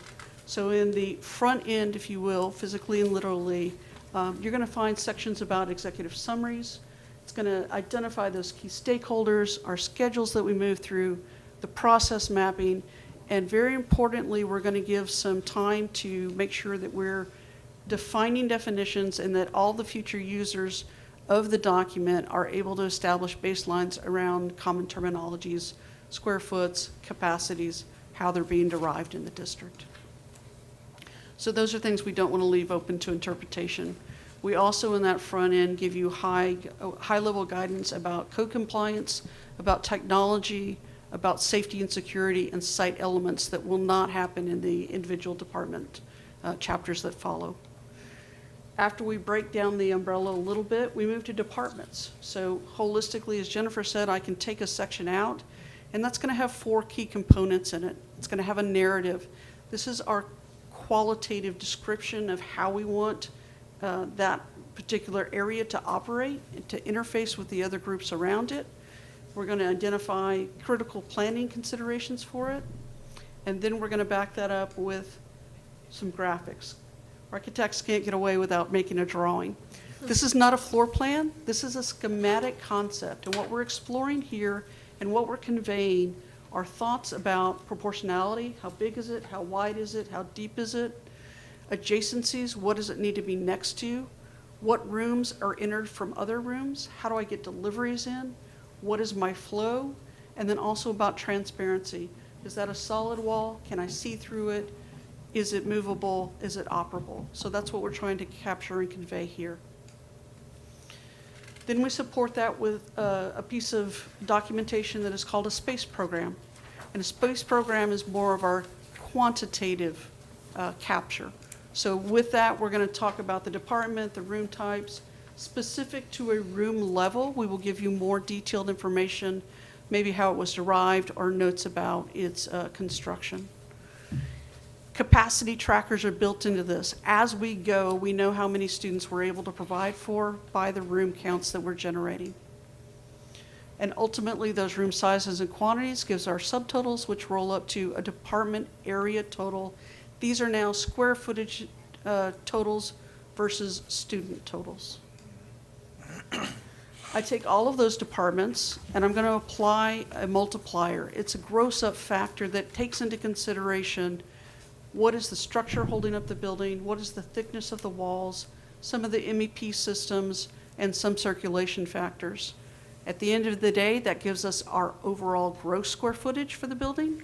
It tells us how many students we're serving and some metrics around students per square foot. And then ultimately, our final piece of quantitative information that we're giving for each of those line items that we told you there is this room type in the building, we're now telling you exactly what goes in that room. So back to our activities, we're talking about users' activities. Our aesthetics lens gives us our design considerations, specific details about the materialities happening in that room. And then ultimately, our tools are captured through the furnitures, the equipment required to support the education delivery, and the accommodations we need to consider when building out a space like that. So go ahead. Okay, that's a lot. So let me back it up for a quick second. So let's just say that we are going to build a school, okay?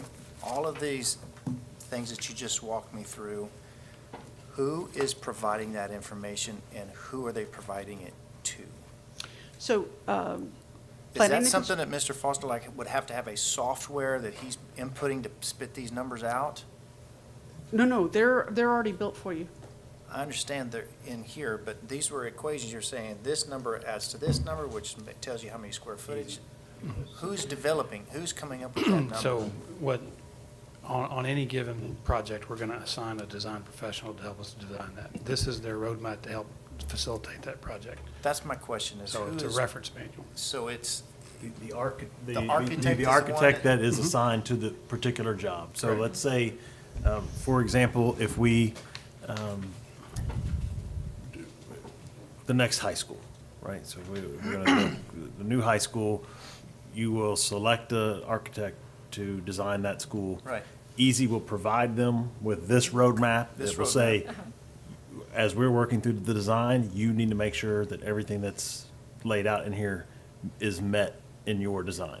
And so and it may be, like you said, some of it may just be simply something as simple as saying, we want the cafeteria to be adjacent to the library. Well, that's a place for them to start. They need to know that. That's in the book. Or there needs to be 2 conference rooms in the front office so that parents aren't being released through the building. So then they know to build that in when they're bringing the design. And Mr. Hubert, to answer your question specifically, the program, the tabulation of spaces, number of rooms, times the square footage, calculating, adding up, that's an Excel chart. Okay. It's an Excel program, so nothing special required, Microsoft Excel. Easy has the source documents, so he could edit it, or the architect could edit it, whoever, but that information would be. Assuming that this is happening, who is auditing that that's being done correctly and applied correctly? So ultimately, that's, the responsibility of you, the board. So if We get that information I know. from y'all, so that's my question. I don't disagree, but so some of those compliance documents that I mentioned in my first short presentation are those documents I need to have for you so that the architect certifies they have complied with our document. I certify that it was built that way. So there's about 5 different certifications that are going to be required for us to keep on file. What the ultimate authority is the state of Texas. And TEA has a limited number of people who are going to be dispatched to audit these programs. Right. But that, because they're short-staffed doesn't mean that we should not do it by the book. So to further this conversation, let's say we've done everything, we have the roadmap, we've had the calculations, we've approved it, everything is happening the way it's supposed to, and TEA in their infinite wisdom and wealth comes in and finds faults or blemishes. Who's held accountable for that? The district, or do we buy insurance for that, or is it eventually on the backs of the designer? Well, so if I certified that they did it correctly, then I would be held accountable, but in my position. So I would, ultimately the school district is, but you would hold me accountable for failure on my job. So that is part of my job, is to make sure our design professionals follow our rules and guidelines. And I would add on top of that, Easy, on our side, the design professional side, we're obligated in the language, whether it be building code or TEA, we're obligated to adhere to the standards. So it's utmost importance for us to make sure we know what the rules are, and that we have to sign off saying, we were shared the rules, B, we meet the rules of Conroe's ed specs, but also, if you remember one of the slides, we got to make sure building code, any of the TEA standards, we as design professionals have to also own part of that equation. But are we also adding an additional, what's the word I'm looking for? Someone to come in and verify that it's being done correctly before you go to the next stage?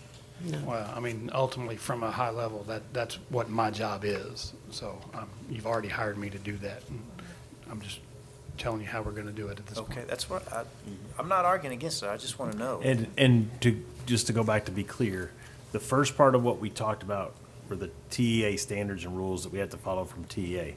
All of what we're seeing here, these are our, what we say we should be doing. So if we chose to deviate some off of this, it's not a TEA issue. These are local decisions on these current slides that we're talking about. So Did any board member participate in the stakeholders, all these tours, and the group that you said from our district created this plan?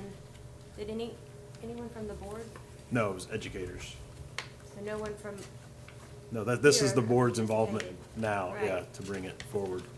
And typically, the boards around the state don't get involved in the details of the making of the document, but they do get involved in adopting the policy recommendations from the school district, the administration and the planning construction team, and then the education leaders. Those are the folks that are tasked with creating the and details. this started back in November 21? Is that what you?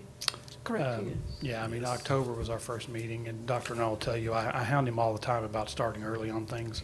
My first request to him to start this process was much, much earlier in 2020. It was April of 2020, if I'm not mistaken. And we finally got released to start in October of 21. And so now we'll say it was a conscious decision on our part as administration to not put this in front of the last board. So we've been holding on to this document knowing there was an election coming so that we could put this in front of this current board, because this current board will carry the next capital plans forward. So that, I mean, that was a conscious decision on our part to give it to you for your adoption. Y'all seen the legislation, right, before? Well, I have, of my many talents, construction's not one of them. It is not one of them, so I'm going to rely on the people that we've Yeah, I mean, hired. and that's why I gave you a They're brief doing it history the of the right way. facility standard. We've had some level of facility standard for going on 30 years. I mean, Right. so it's not a new concept for Right. us. Right. And we've seen the size of our classrooms grow over that time period. And that was my original Correct. question. This is something that's not new.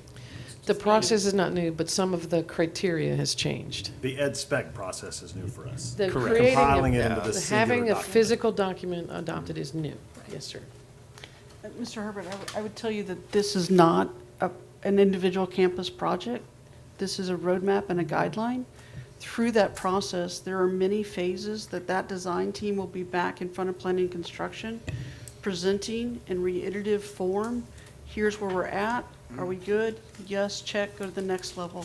Come back with that design. So there are many times where the program is reviewed and the compliance to that program is checked off at major milestones. So there are built-in quality control points with the facilities team that happen throughout the project before it ever goes to construction. And so as we move forward for a new prototype elementary school, for example, or a new flex prototype, starting brand new from scratch is starting with these as the roadmap. It's going to be my job and the design team and even the construction manager we assign to that project to help us navigate this document as we develop that building in the set of plans and design to put in front of you. So when we give you a concept, this is where we're headed, and you give me a thumbs up to keep going, that we also have a handle on where the budget might be. Because I don't want you to give me a concept thumbs up and then get construction documents done and find out it's 20 million more than we anticipated. So we're going to be in front of you a lot over the next several months as we move the new building prototype, because the high school is going to be a standalone plan. A new elementary prototype will be hopefully a replicatable standalone plan, but you'll have never seen it before. So we're going to go through that process together over the next several months. Okay. But, I mean, these are updates. This is the new form. I've never been a part of a construction site, and I don't know if that's what you're, I was trying to figure out what you were asking me as far as, No, they were saying this plan is new, or, yeah. but this is part of the requirement is to have this, adopt this. Yes, ma'am. Yeah, that's what we're doing This now. is new. Correct. So I didn't know if the board was involved on that new part. And it's new to a lot of districts. Yeah. Some historically have maintained and kept ed specs along the way, but a lot of districts are in a similar position that they are preparing to launch campaigns, and they know that they now need to go back and create that long-range plan and the ed specifications.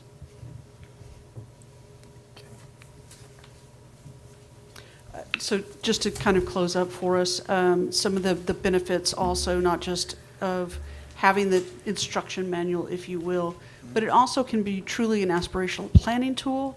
And then, as you mentioned earlier, it's an equity enabler when you look across your entire portfolio of where you might want to address some things that have aged over time. So really, the next steps are, for this specifically, are pretty simple. For consideration, it is in front of you to review. We would be back next week to answer any additional questions. It is up for adoption next week, and then it is ready to be used as a baseline tool for you going forward. And as far as the things that we can decide on is to adapt a quantitative method? Is You that- need to select which method you're going to use, Yes. and I would recommend the quantitative method. Right. And then you need to And then adopt the L1, L2. flexibility level, L1, L2, and then just say that we received the ed specs, and this is our roadmap. So those are the three. So we're on the leading edge of this as a big district moving forward very quickly. Ms. Gladys has a draft of a potential board item from me that we have to work out, and we don't know that there's an example of one at another district yet. So we don't have that copy just yet, but before we publish the agenda for next week, that's my aspiration, is to have that so that we can request your adoption for this. It should be very simple language. It's just a concept that hasn't been put in front of you ever before, and I'm not certain that we're not the first Well, in once we in our adopt area. it, do we have the ability to amend it if we? Oh, absolutely. Yeah. Absolutely. So, I mean, and that's one of they mentioned it's a living, breathing document. It's required to be updated every 5 years. Okay. But just like the PASA consultant said that maybe we need to look at this every 2 years from a demographic standpoint, the same thing would apply to this. If we see a trend coming, part of this process is to move it forward so that we can adapt with that trend. If we're on a 4-year planning cycle, I would suggest updating for every planning cycle, because you don't want it to expire mid-plan. I mean, so but it is something that if we ever see or we hear from our constituents that there is a need to change something, and like I said, I think the board language, adoption language, is actually very simple. Yeah. And adjusting the document is actually very simple. Okay. There's no special software involved. It's quite literally Word, Excel, and PDF files. And Mr. Hubert, I'd give you 2 examples. So Fort Bend ISD, I helped them create their ed specs back in 2012, before the state even said you must do it. But they felt the need at that particular point in time. They were growing big and fast, and they wanted to replicate plans and prototypes, if you will. So they wanted to document, here is what we want, as opposed to take the last plan and apply these 3 sticky notes. So they codified their first ed spec in 2012. And then in 2015, they updated it because they found that they were delivering instruction differently. They were using more collaborative spaces outside the classroom, the flex spaces, and bringing in some of those planning and intervention rooms into their floor plan. Their old ed specs didn't have it, so they updated it in 2015.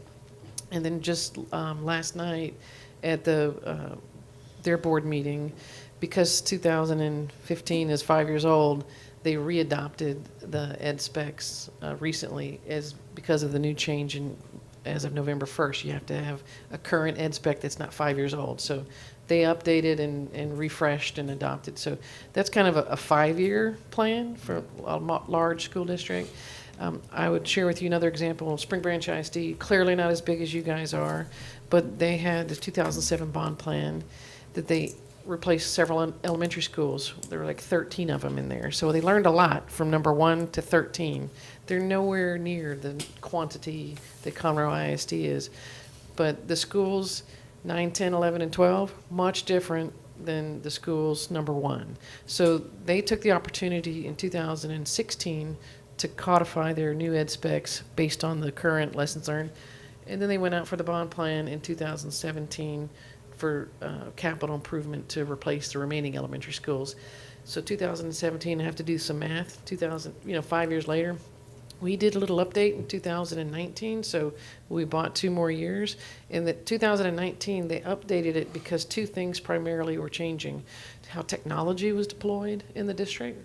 So we updated the ed spec to reflect what that meant in the classroom, and also what that meant across, I'll say, the infrastructure of the building. And then they also changed their telephones to voice over IP. Well, that is listed in here in their room data sheets. And they changed some of their PE and athletics. So in 2019, we adopted some of their most recent changes. So they're on a pattern of about a 2-year update. So each district is different. It really just depends on where you are in the spectrum. So 5 years is what the state has said. But if you think, oh my gosh, 2 years into it, we learned a lot, let's really refine it and recodify it. But I wouldn't say do it every year. That's too much. But to that point, like, something else could change. Like, Yeah. let's say the state came out and said full day pre-K for everybody. Right. So then that caused us to want to go back and look at What does that mean? our plan. What does that Yeah. mean for us if we're going to double the number of pre-K classrooms? Might we want to change our playground space or change or whatever, or Yeah, some of something those- could trigger it as well. Yeah, and external. even if we have something like Dr. Hines retires and we don't have his memory to rely on anymore. We wrote a bunch of stuff down, so we don't have to. That's right. You said if he retired? I'm just saying. We're not really giving up yet, so. The train's Question. left the station on Yeah. that one. Yeah. Are we building a room in a This is a lot of data to digest. So I have a. What is the rush for us to adopt this next week? We've built out the current bond. I mean, it's gone. Yeah. So, What is the rush to adopt this next week? well, time is our friend until it's not. So currently, our capacity in the district is 102%. I get it, but So starting today, the earliest I could possibly open a high school is 2027, if I start today. but even if you had an approved ed spec, you don't have the money. So what? The state says I can't start without an approved ed spec. So even in our, Planning. in It's not the our, construction, yeah, in our planning. board, so Not building. in our orientation presentations, one of the slides I had was the long time it takes to put a elementary or high school on the ground. So we didn't talk about them in great detail. It's just a long time. This process started 2 years ago, and I've been working on it for 2 years. Without this, I won't be able to even start the design process for a new high school or a new elementary prototype. And we know we need to go through a committee, which we're going to talk about next, and go through an election process before I can even put a shovel in the ground. But we talked about being presumptive. I have to be presumptive in order to be responsive to the needs and growth of the district. And because it takes so long, we're at this point in that diagram. I get it. I like to play devil's advocate. What would be our hesitation for adopting? What would be our justification? Is there more information needed, or potentially, because it doesn't seem like we have much of an option relative to what we can and can't do. It's legislatively required. I just want to be clear about what the sense of urgency is.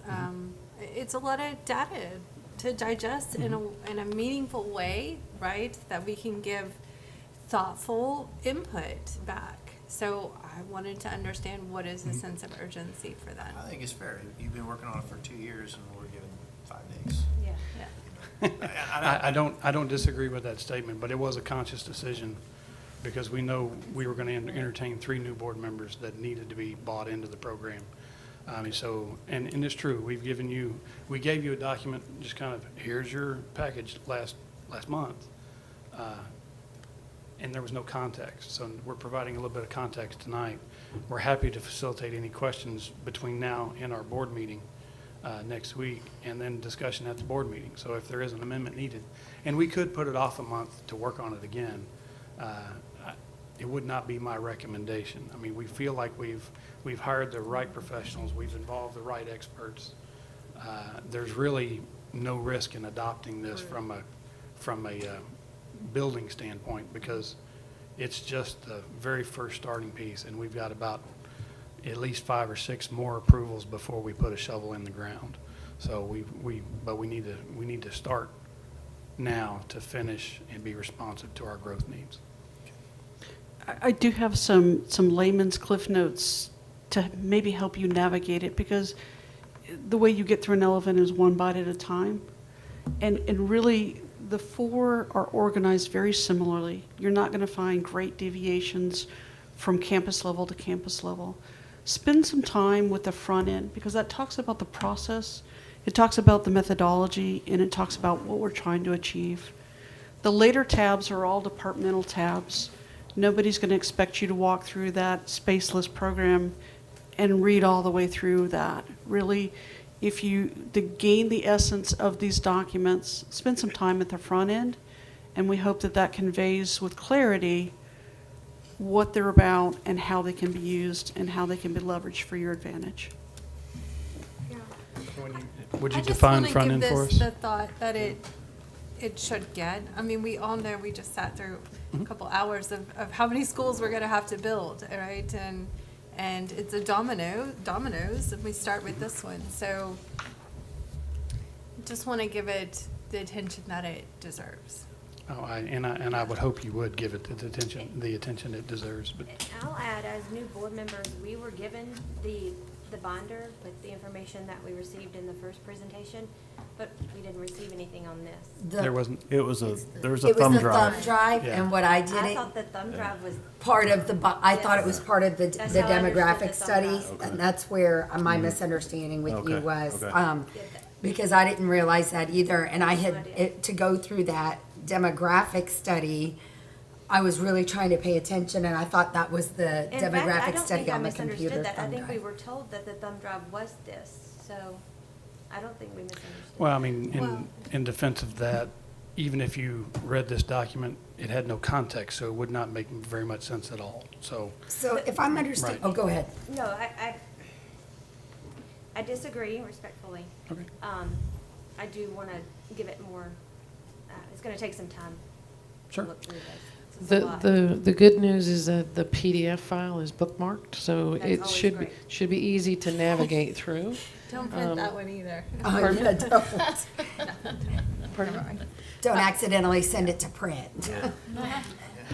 Oh, yeah. If you want to print the little one. So let me just, I pardon my ignorance, but one of those is for each of our types This of is schools. elementary, Right, that's what I intermediate, thought. junior high, and Number high school. two on that, basically, each one of those is a roadmap to planning, to That helping to particular- devise and plan our future elementary and what our needs are for each one based on students and so on and so forth. It's to help with that. How did we do that before these four? We relied solely on the expertise of the design professionals we hired to give us their knowledge. And so that was a fee. Mhm. So this time we put the money into putting this together to help us, I mean, a trade-off, an expense down the road? No, there's not a trade-off of expense down the road, because we still have the design professionals and their design engineering and their expertise in building and creating plans and specifications for us. But we did invest money in this, and really not so much to have a trade-off for future design, but to help us with our administration behind us, because our assistant superintendents are busy handling full schools with the problems that come with that. Our other departments are feeding kids and transporting kids and fixing problems as they break. They've all had input on this, so that my baseline starts with, I'm off and running, designing a new campus, and their involvement is really cursory in making sure that the things that they remembered are codified, so they don't have to remember. We can check the boxes that we covered the items they wanted in there. So Before before, now, yeah, go ahead, no, go ahead. before now, we relied on the Several designer, meetings, lots of meetings with those individuals. or the designer that understood 61, 1036, and Correct. I mean, 1040. in my office, I mean, my predecessor before me handled that expertise and level of compliance, so to speak. But the compliance level before was really much simpler. Classrooms were at least 700 square feet or 36 square foot per. Until November right. 21. Until November 21, we gave you a simplified version of how room sizes are calculated. It's not that simple if you read the legislation. It is Yeah, not intuitive, so to speak. historically, it's been anecdotal, more or less. So it's just, our, Yeah, it hasn't been broke. our We people in haven't- the room have made sure that, on the elementary side, we've built the same school now 25 times. So you just sort of roll it forward and like, hey, we didn't like the clinic was too small in the last one, we should make the clinic bigger this time. So that's what would happen.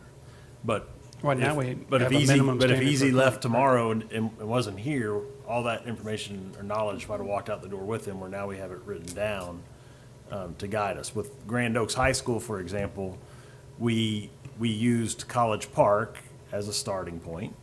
So we started with their program and then built off of it from there.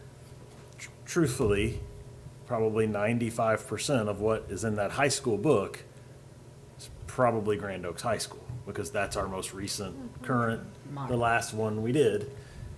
That's a great starting point for us, but now that work is done, so we can start from there. But we've also expanded, like with our CTE department is a great Yes. example. Not every high school has every CTE program.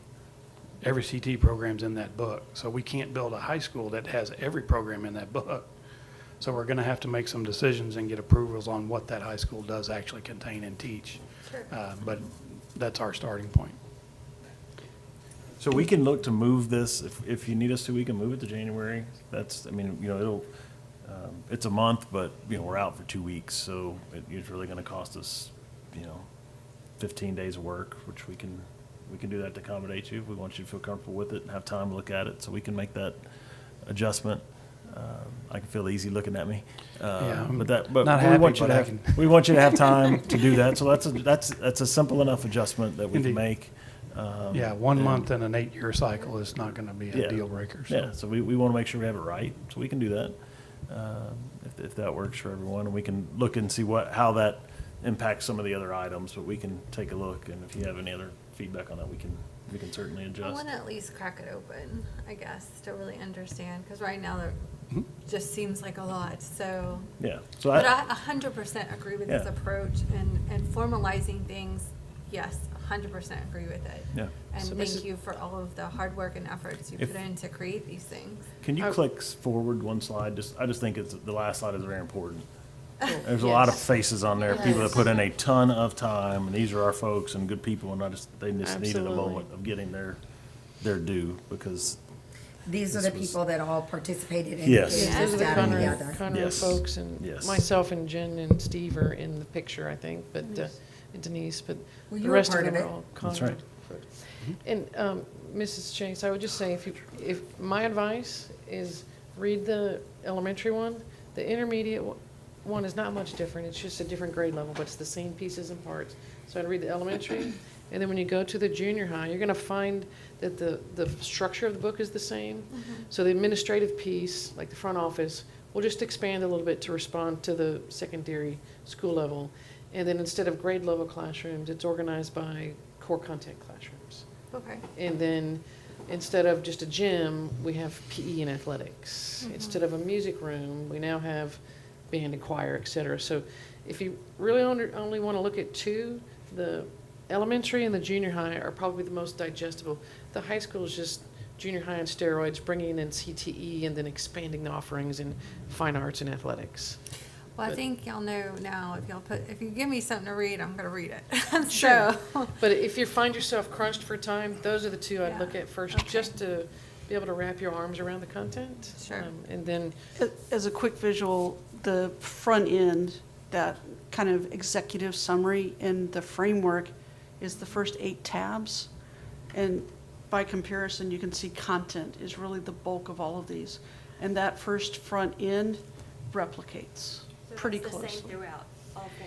There are the subtle differences Jennifer was identifying for you, but the format and the cadence is the same in all 4 of the them. way the information is presented is the same.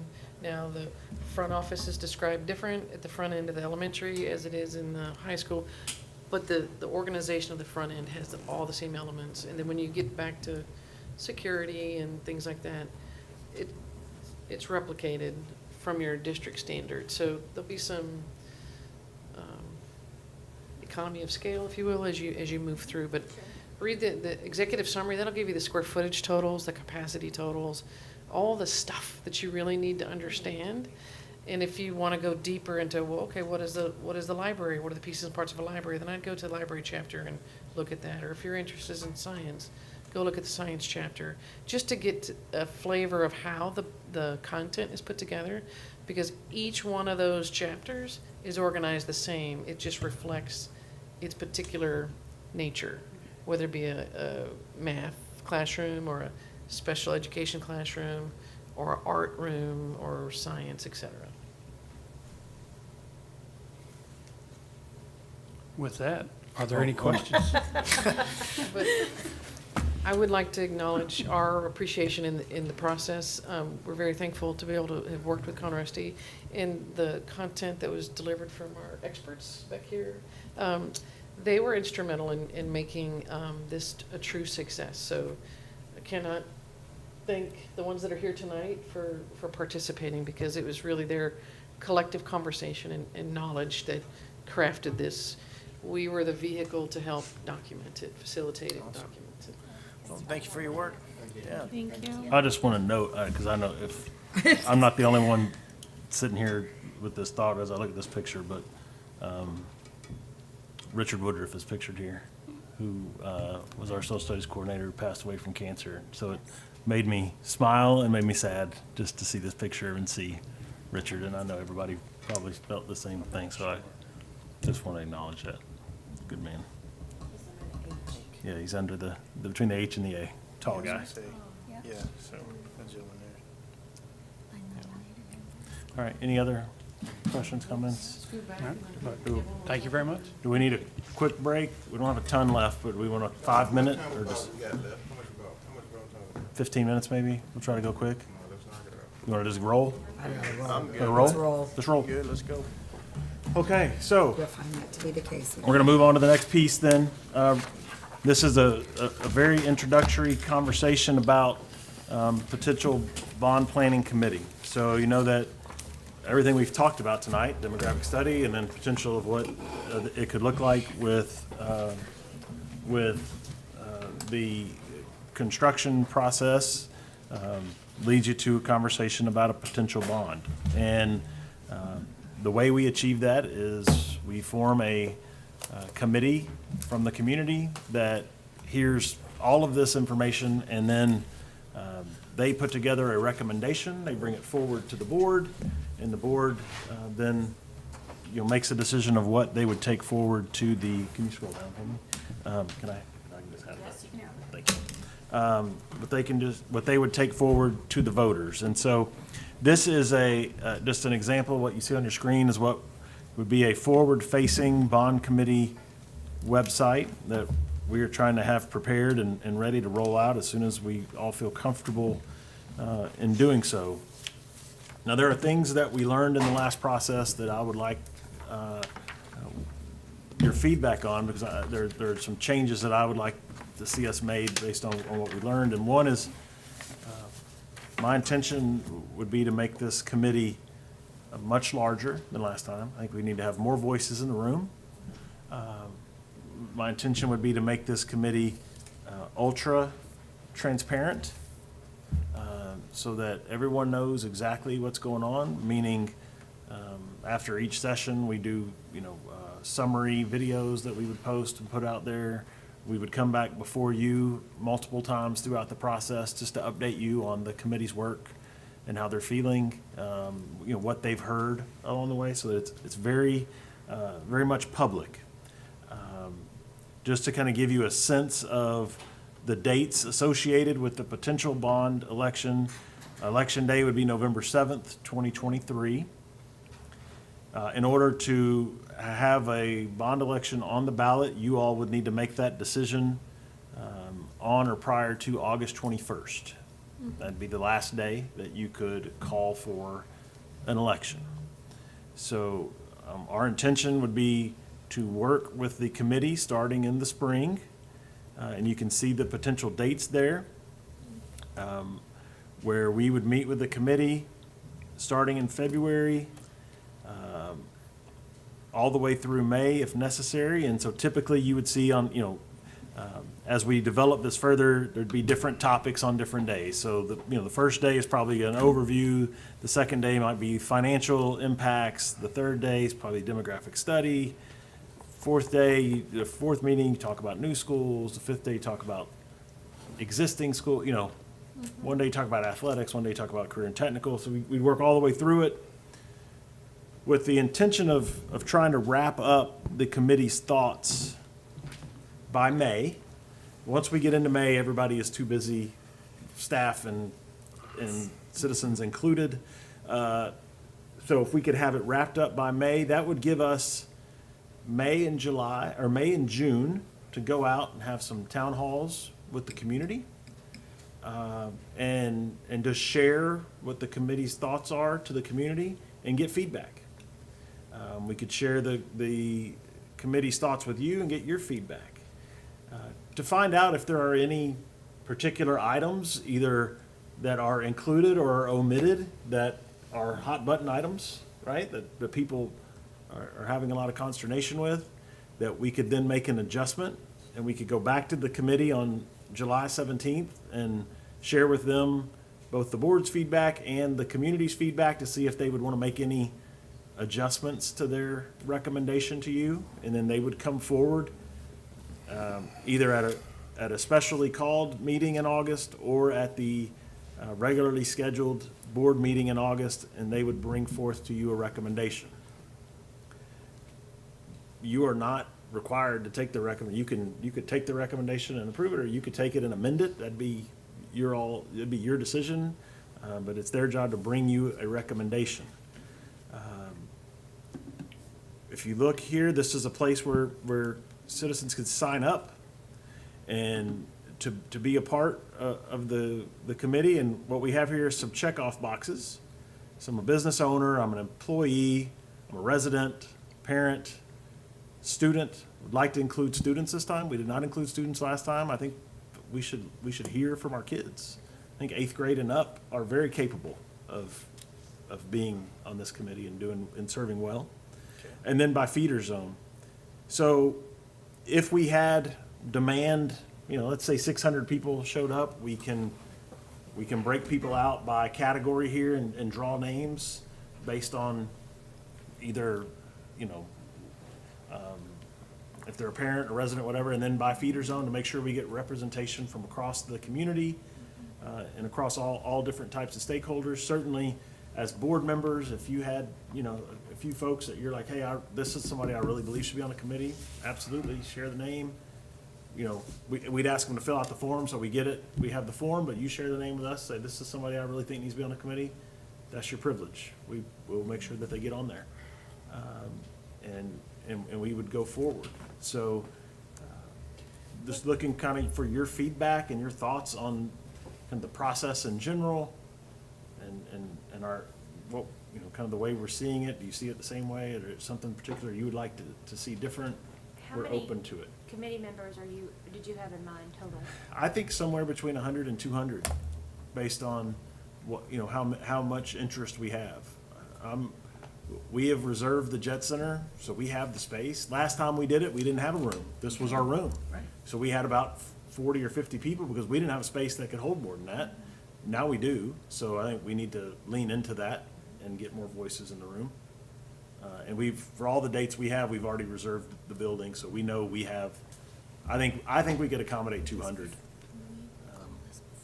What are the dates? So you give us updates? Right now, on your board calendar, we have board workshops scheduled for every month throughout the spring. We may or may not need one every month. Some of the updates, it might just be that I can provide you with the video summary of what went on. I can give you a little write-up of what it was, because they won't make any decisions until the end. So it's going to be really more about just hearing what they've received more than anything. And the initial parts of what they've received will be so much of what you've received tonight is how it will start. Is the idea next year, this time, to break it into packages again? Yeah, so the laws have changed with bonds now since our last bond. So now there are some requirements that require us to put certain items that must be separate on a ballot. So we'll follow the law certainly on that. I think if you look at the history, recent history of other school districts, you will see 4 to 5 propositions seems to be very common. A, B, C, D, Yes, 1, 2, yeah, 3. all the way through, and typically what you've seen is, your A is gonna be, the structurally speaking, you see other districts. A has typically been new schools, school renovations, buses, and land. That's typically what lands in A, right? B is oftentimes, when you look around, it's technology, the technology piece. C, when you get to C, D, and E, you start to get to more specialized things. So it might be career and technical education projects, might be in C. Athletics projects might be in D. Fine arts projects might be in E. That's kind of the structure that you've seen. And we know, because we've talked about it, we've heard it, numbers are staggering. And I think that's going to be something that's hard for all of us to absorb. Splendora just passed a bond in November. proportionally speaking, their student population to ours, their bond package, I think, was $230 million. Proportionally speaking, that would be like us passing $2.9 billion. Montgomery did $327 million, something like that, last May. Proportionally speaking, that would be like us doing $2.5 billion. I don't think either of those numbers are what are coming your way. I think, it'll be less than that, but it's hard for us because we're surrounded by these little districts, and so their numbers sound way more palatable than our big numbers will, but that is a reality, is our numbers are big because we are big. That's just something that we're gonna have to work through, I think, moving forward, so. I got a couple of thoughts. Please. So, on our last bond, we tried to be so transparent that it caused a problem. Meaning, we had our list of items that we were going to do, and we put it out there, for the public to view, which we all thought, man, this is a great idea. We're trying to be transparent. We don't have to be this transparent. We're trying to be this transparent. And the next thing I know, we're getting beat up because we're being told we're doing an airsoft course at Conroe High. Right. I don't know that we need to go that route this time. I'm not trying to hide anything, but that list that we had, the book that we had, Yeah. I'm So- not sure that we need to do something like that. We've adjusted that process, so it wasn't that what we absolutely will publish everything we plan to do. No question about it. It was gonna be 1,000% But it was the transparent. detail that we But, had. well, and even the detail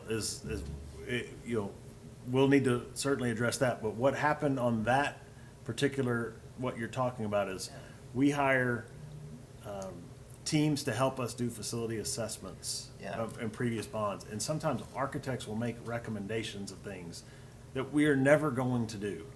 Right. And that spreadsheet was taken and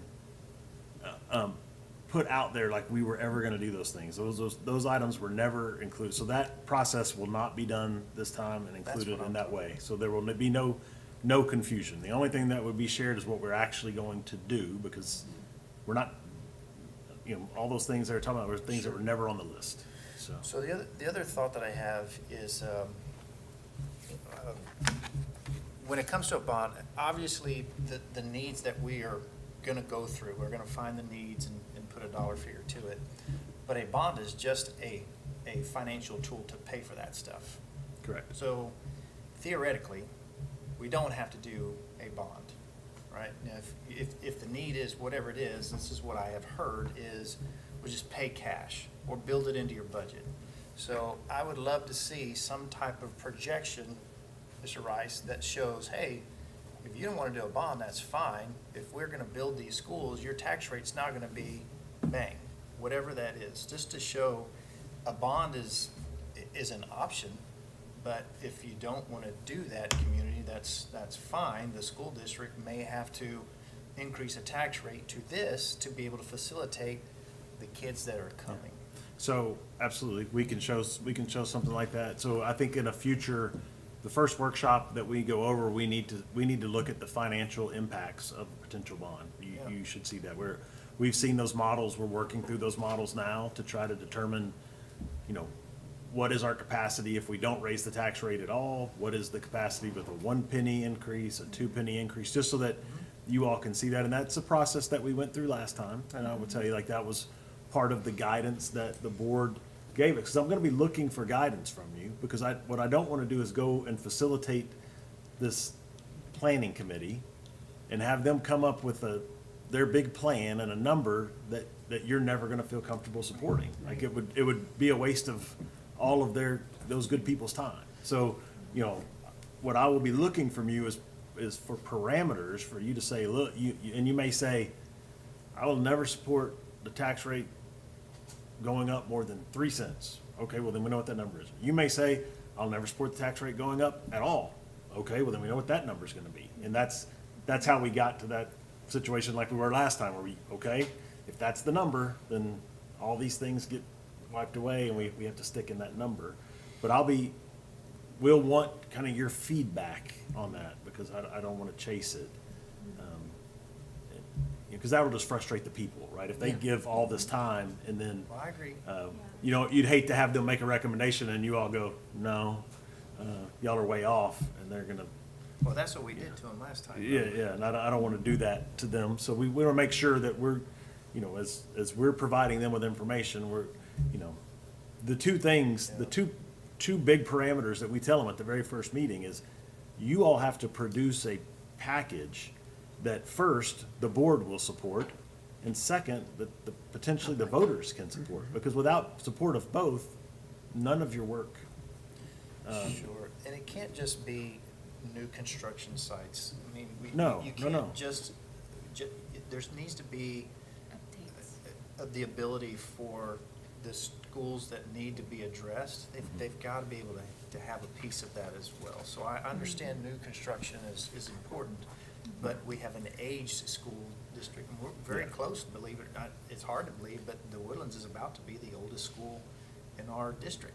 Yeah. Very quickly. Yes, the last one touched. It will Yeah. be, absolutely. And that, so yes, and I think to the point that was made earlier about tours, that's part of what this process can be. We did that last time. It was highly effective, and honestly, I learned a lot. Yeah, I'd been here 15 years and walked in those buildings a million times, but when we walked in the buildings with a different view, I saw things that I never saw before. And it was eye-opening to me. And so I thought that was a key part last time, and we should do it again. You know, the idea about, I like the idea of them seeing it alive with children. We'll need to work and we can run the safety features of that and make something like that happen as well. But I think that's a great idea as well, for them to really get the feel of how, because like Grand Oaks High School is a perfect example. You walk in Grand Oaks High School when it's empty and you look around, you're like, this place is giant. It's, even when we were there, the other day with Ms. Nelson, we never saw a passing period. So when you stand in the hallway, it looks big and like, oh, this place is giant. It's got so much room. When a class change happens, you can't move. Like, it is completely packed. And that's a different feel. And you go, oh my gosh. So that, I do think they need to see the buildings in action as well.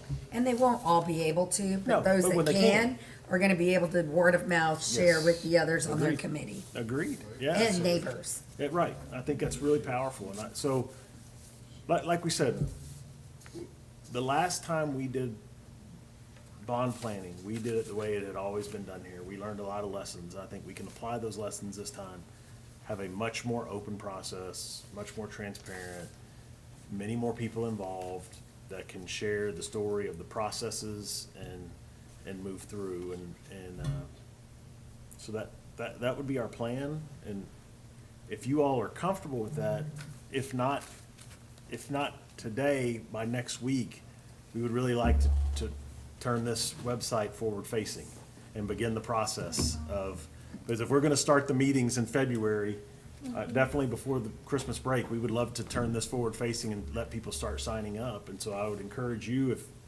once again, if you have certain people, now is that time to start calling them and say, hey, are you willing to serve? And start to share this with folks, because I'll say this too, we don't need a room full of people that will say yes to every project. Or no to And we don't need a room full of people that will say no to every project. We need folks that are willing to come in and like do hard work, because there are going to be hard decisions to be made. Because I fully expect that they are going to see over $3 billion worth of need. And they're gonna have to get that to a number that is palatable to everyone, which is gonna require sitting there and making a really hard decision about, I know we need this, but we can't do it today, and it's gonna be hard to, so they gotta be willing to make those kind of hard calls. And I think that's what we need, folks like that, to do it. So, any other feedback, or does anybody have concern? I mean, we're still building this. We want to make it perfect, but once we feel like it is perfect, does anyone have heartburn if we turn this forward facing now and I would love to turn it on. begin to collect names? Can you just go right can. down to your, Yes. you had feeder zoning, you had how they identify, yeah. Yes. Is it helpful to have the demographics or the data around the level? Like I'm a parent of an elementary, I'm a We parent of a high could, so school. maybe we could have, if they click parent where it pops up, And it down. what has levels are drop my down students? buttons. Yeah. Yeah, we could do that, right, Sarah? Yeah, we can do all that. I say that like I know what I'm doing. Sarah knows how to do that. And our point here was, originally we had, I'm a resident, but it's possible that somebody could not be a resident here, but own a business here, and they're a taxpayer, so they should have an option to be included, you know, even though they don't live here. If they pay taxes, they should have a chance, so that's why we sort of adjusted and added that business owner piece. Could it also be an other, like maybe someone from the media or whatnot wants to participate in the process? We'll see. I mean, I think we'd be we want it to be open. We want the process to be open. The one thing that I will be sensitive about is protecting these people to allow them to do their jobs without fear of people, you know, giving them a hard time for just being on the committee. Like, that's what I don't want to see. Like, these people should be respected and honored for being on the committee and being willing to serve and give up this much time.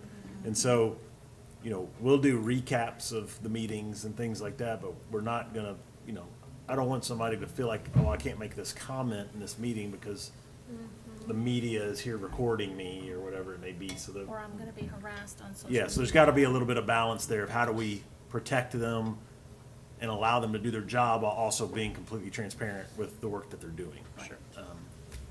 So are you needing a board? We do not need a vote for this? today to start the process. What I would do is in the future, as we work through this process and I begin to get the list of names, when we reach a point where we have a committee, I would share that with you all. Like, here's the current committee and the makeup, so you could see it, and then once again take your feedback. But already today, I'm opening it up to you to say, whoever you have, I just need you to send me the list of names, and we'll make sure they're there. But please share it once it's live. Once it's live, I'll send you the link. Okay. But please share it within your networks because we Yeah, want to get for people sure. out there. Right? Should you also add the virtual school? Like I'm a member of the. Well, they live somewhere, so we're going to count them on where they live. So we'll just count them for their location. Well, you know, and I even thought like members employees who work for us but don't reside here, right? Like Right. Where's their job? Yeah. What feeder is it in? Right. So, okay. Any other questions, comments, concerns for tonight? Just one quick thing before we Yes. leave. So I got to put committees together, so if anybody wants to be on the finance, audit, or safety, just shoot me an email. Let me know, otherwise you might be voluntold. Yeah. That you're going to be on. There you go. You need another email from me or text? Stacy It put would hers be out there nice. I need already. some organization. I can't remember anything else tonight. And for the record, it's almost 10 o'clock, so thank you for letting us start at 4. Thank you for the chocolate. Yes. You might mention they got board training for this. Yes, this counts as board training. I did send did you get the sign? Everybody signed in? All right, so it is 9:41 and we are adjourned. Thank you.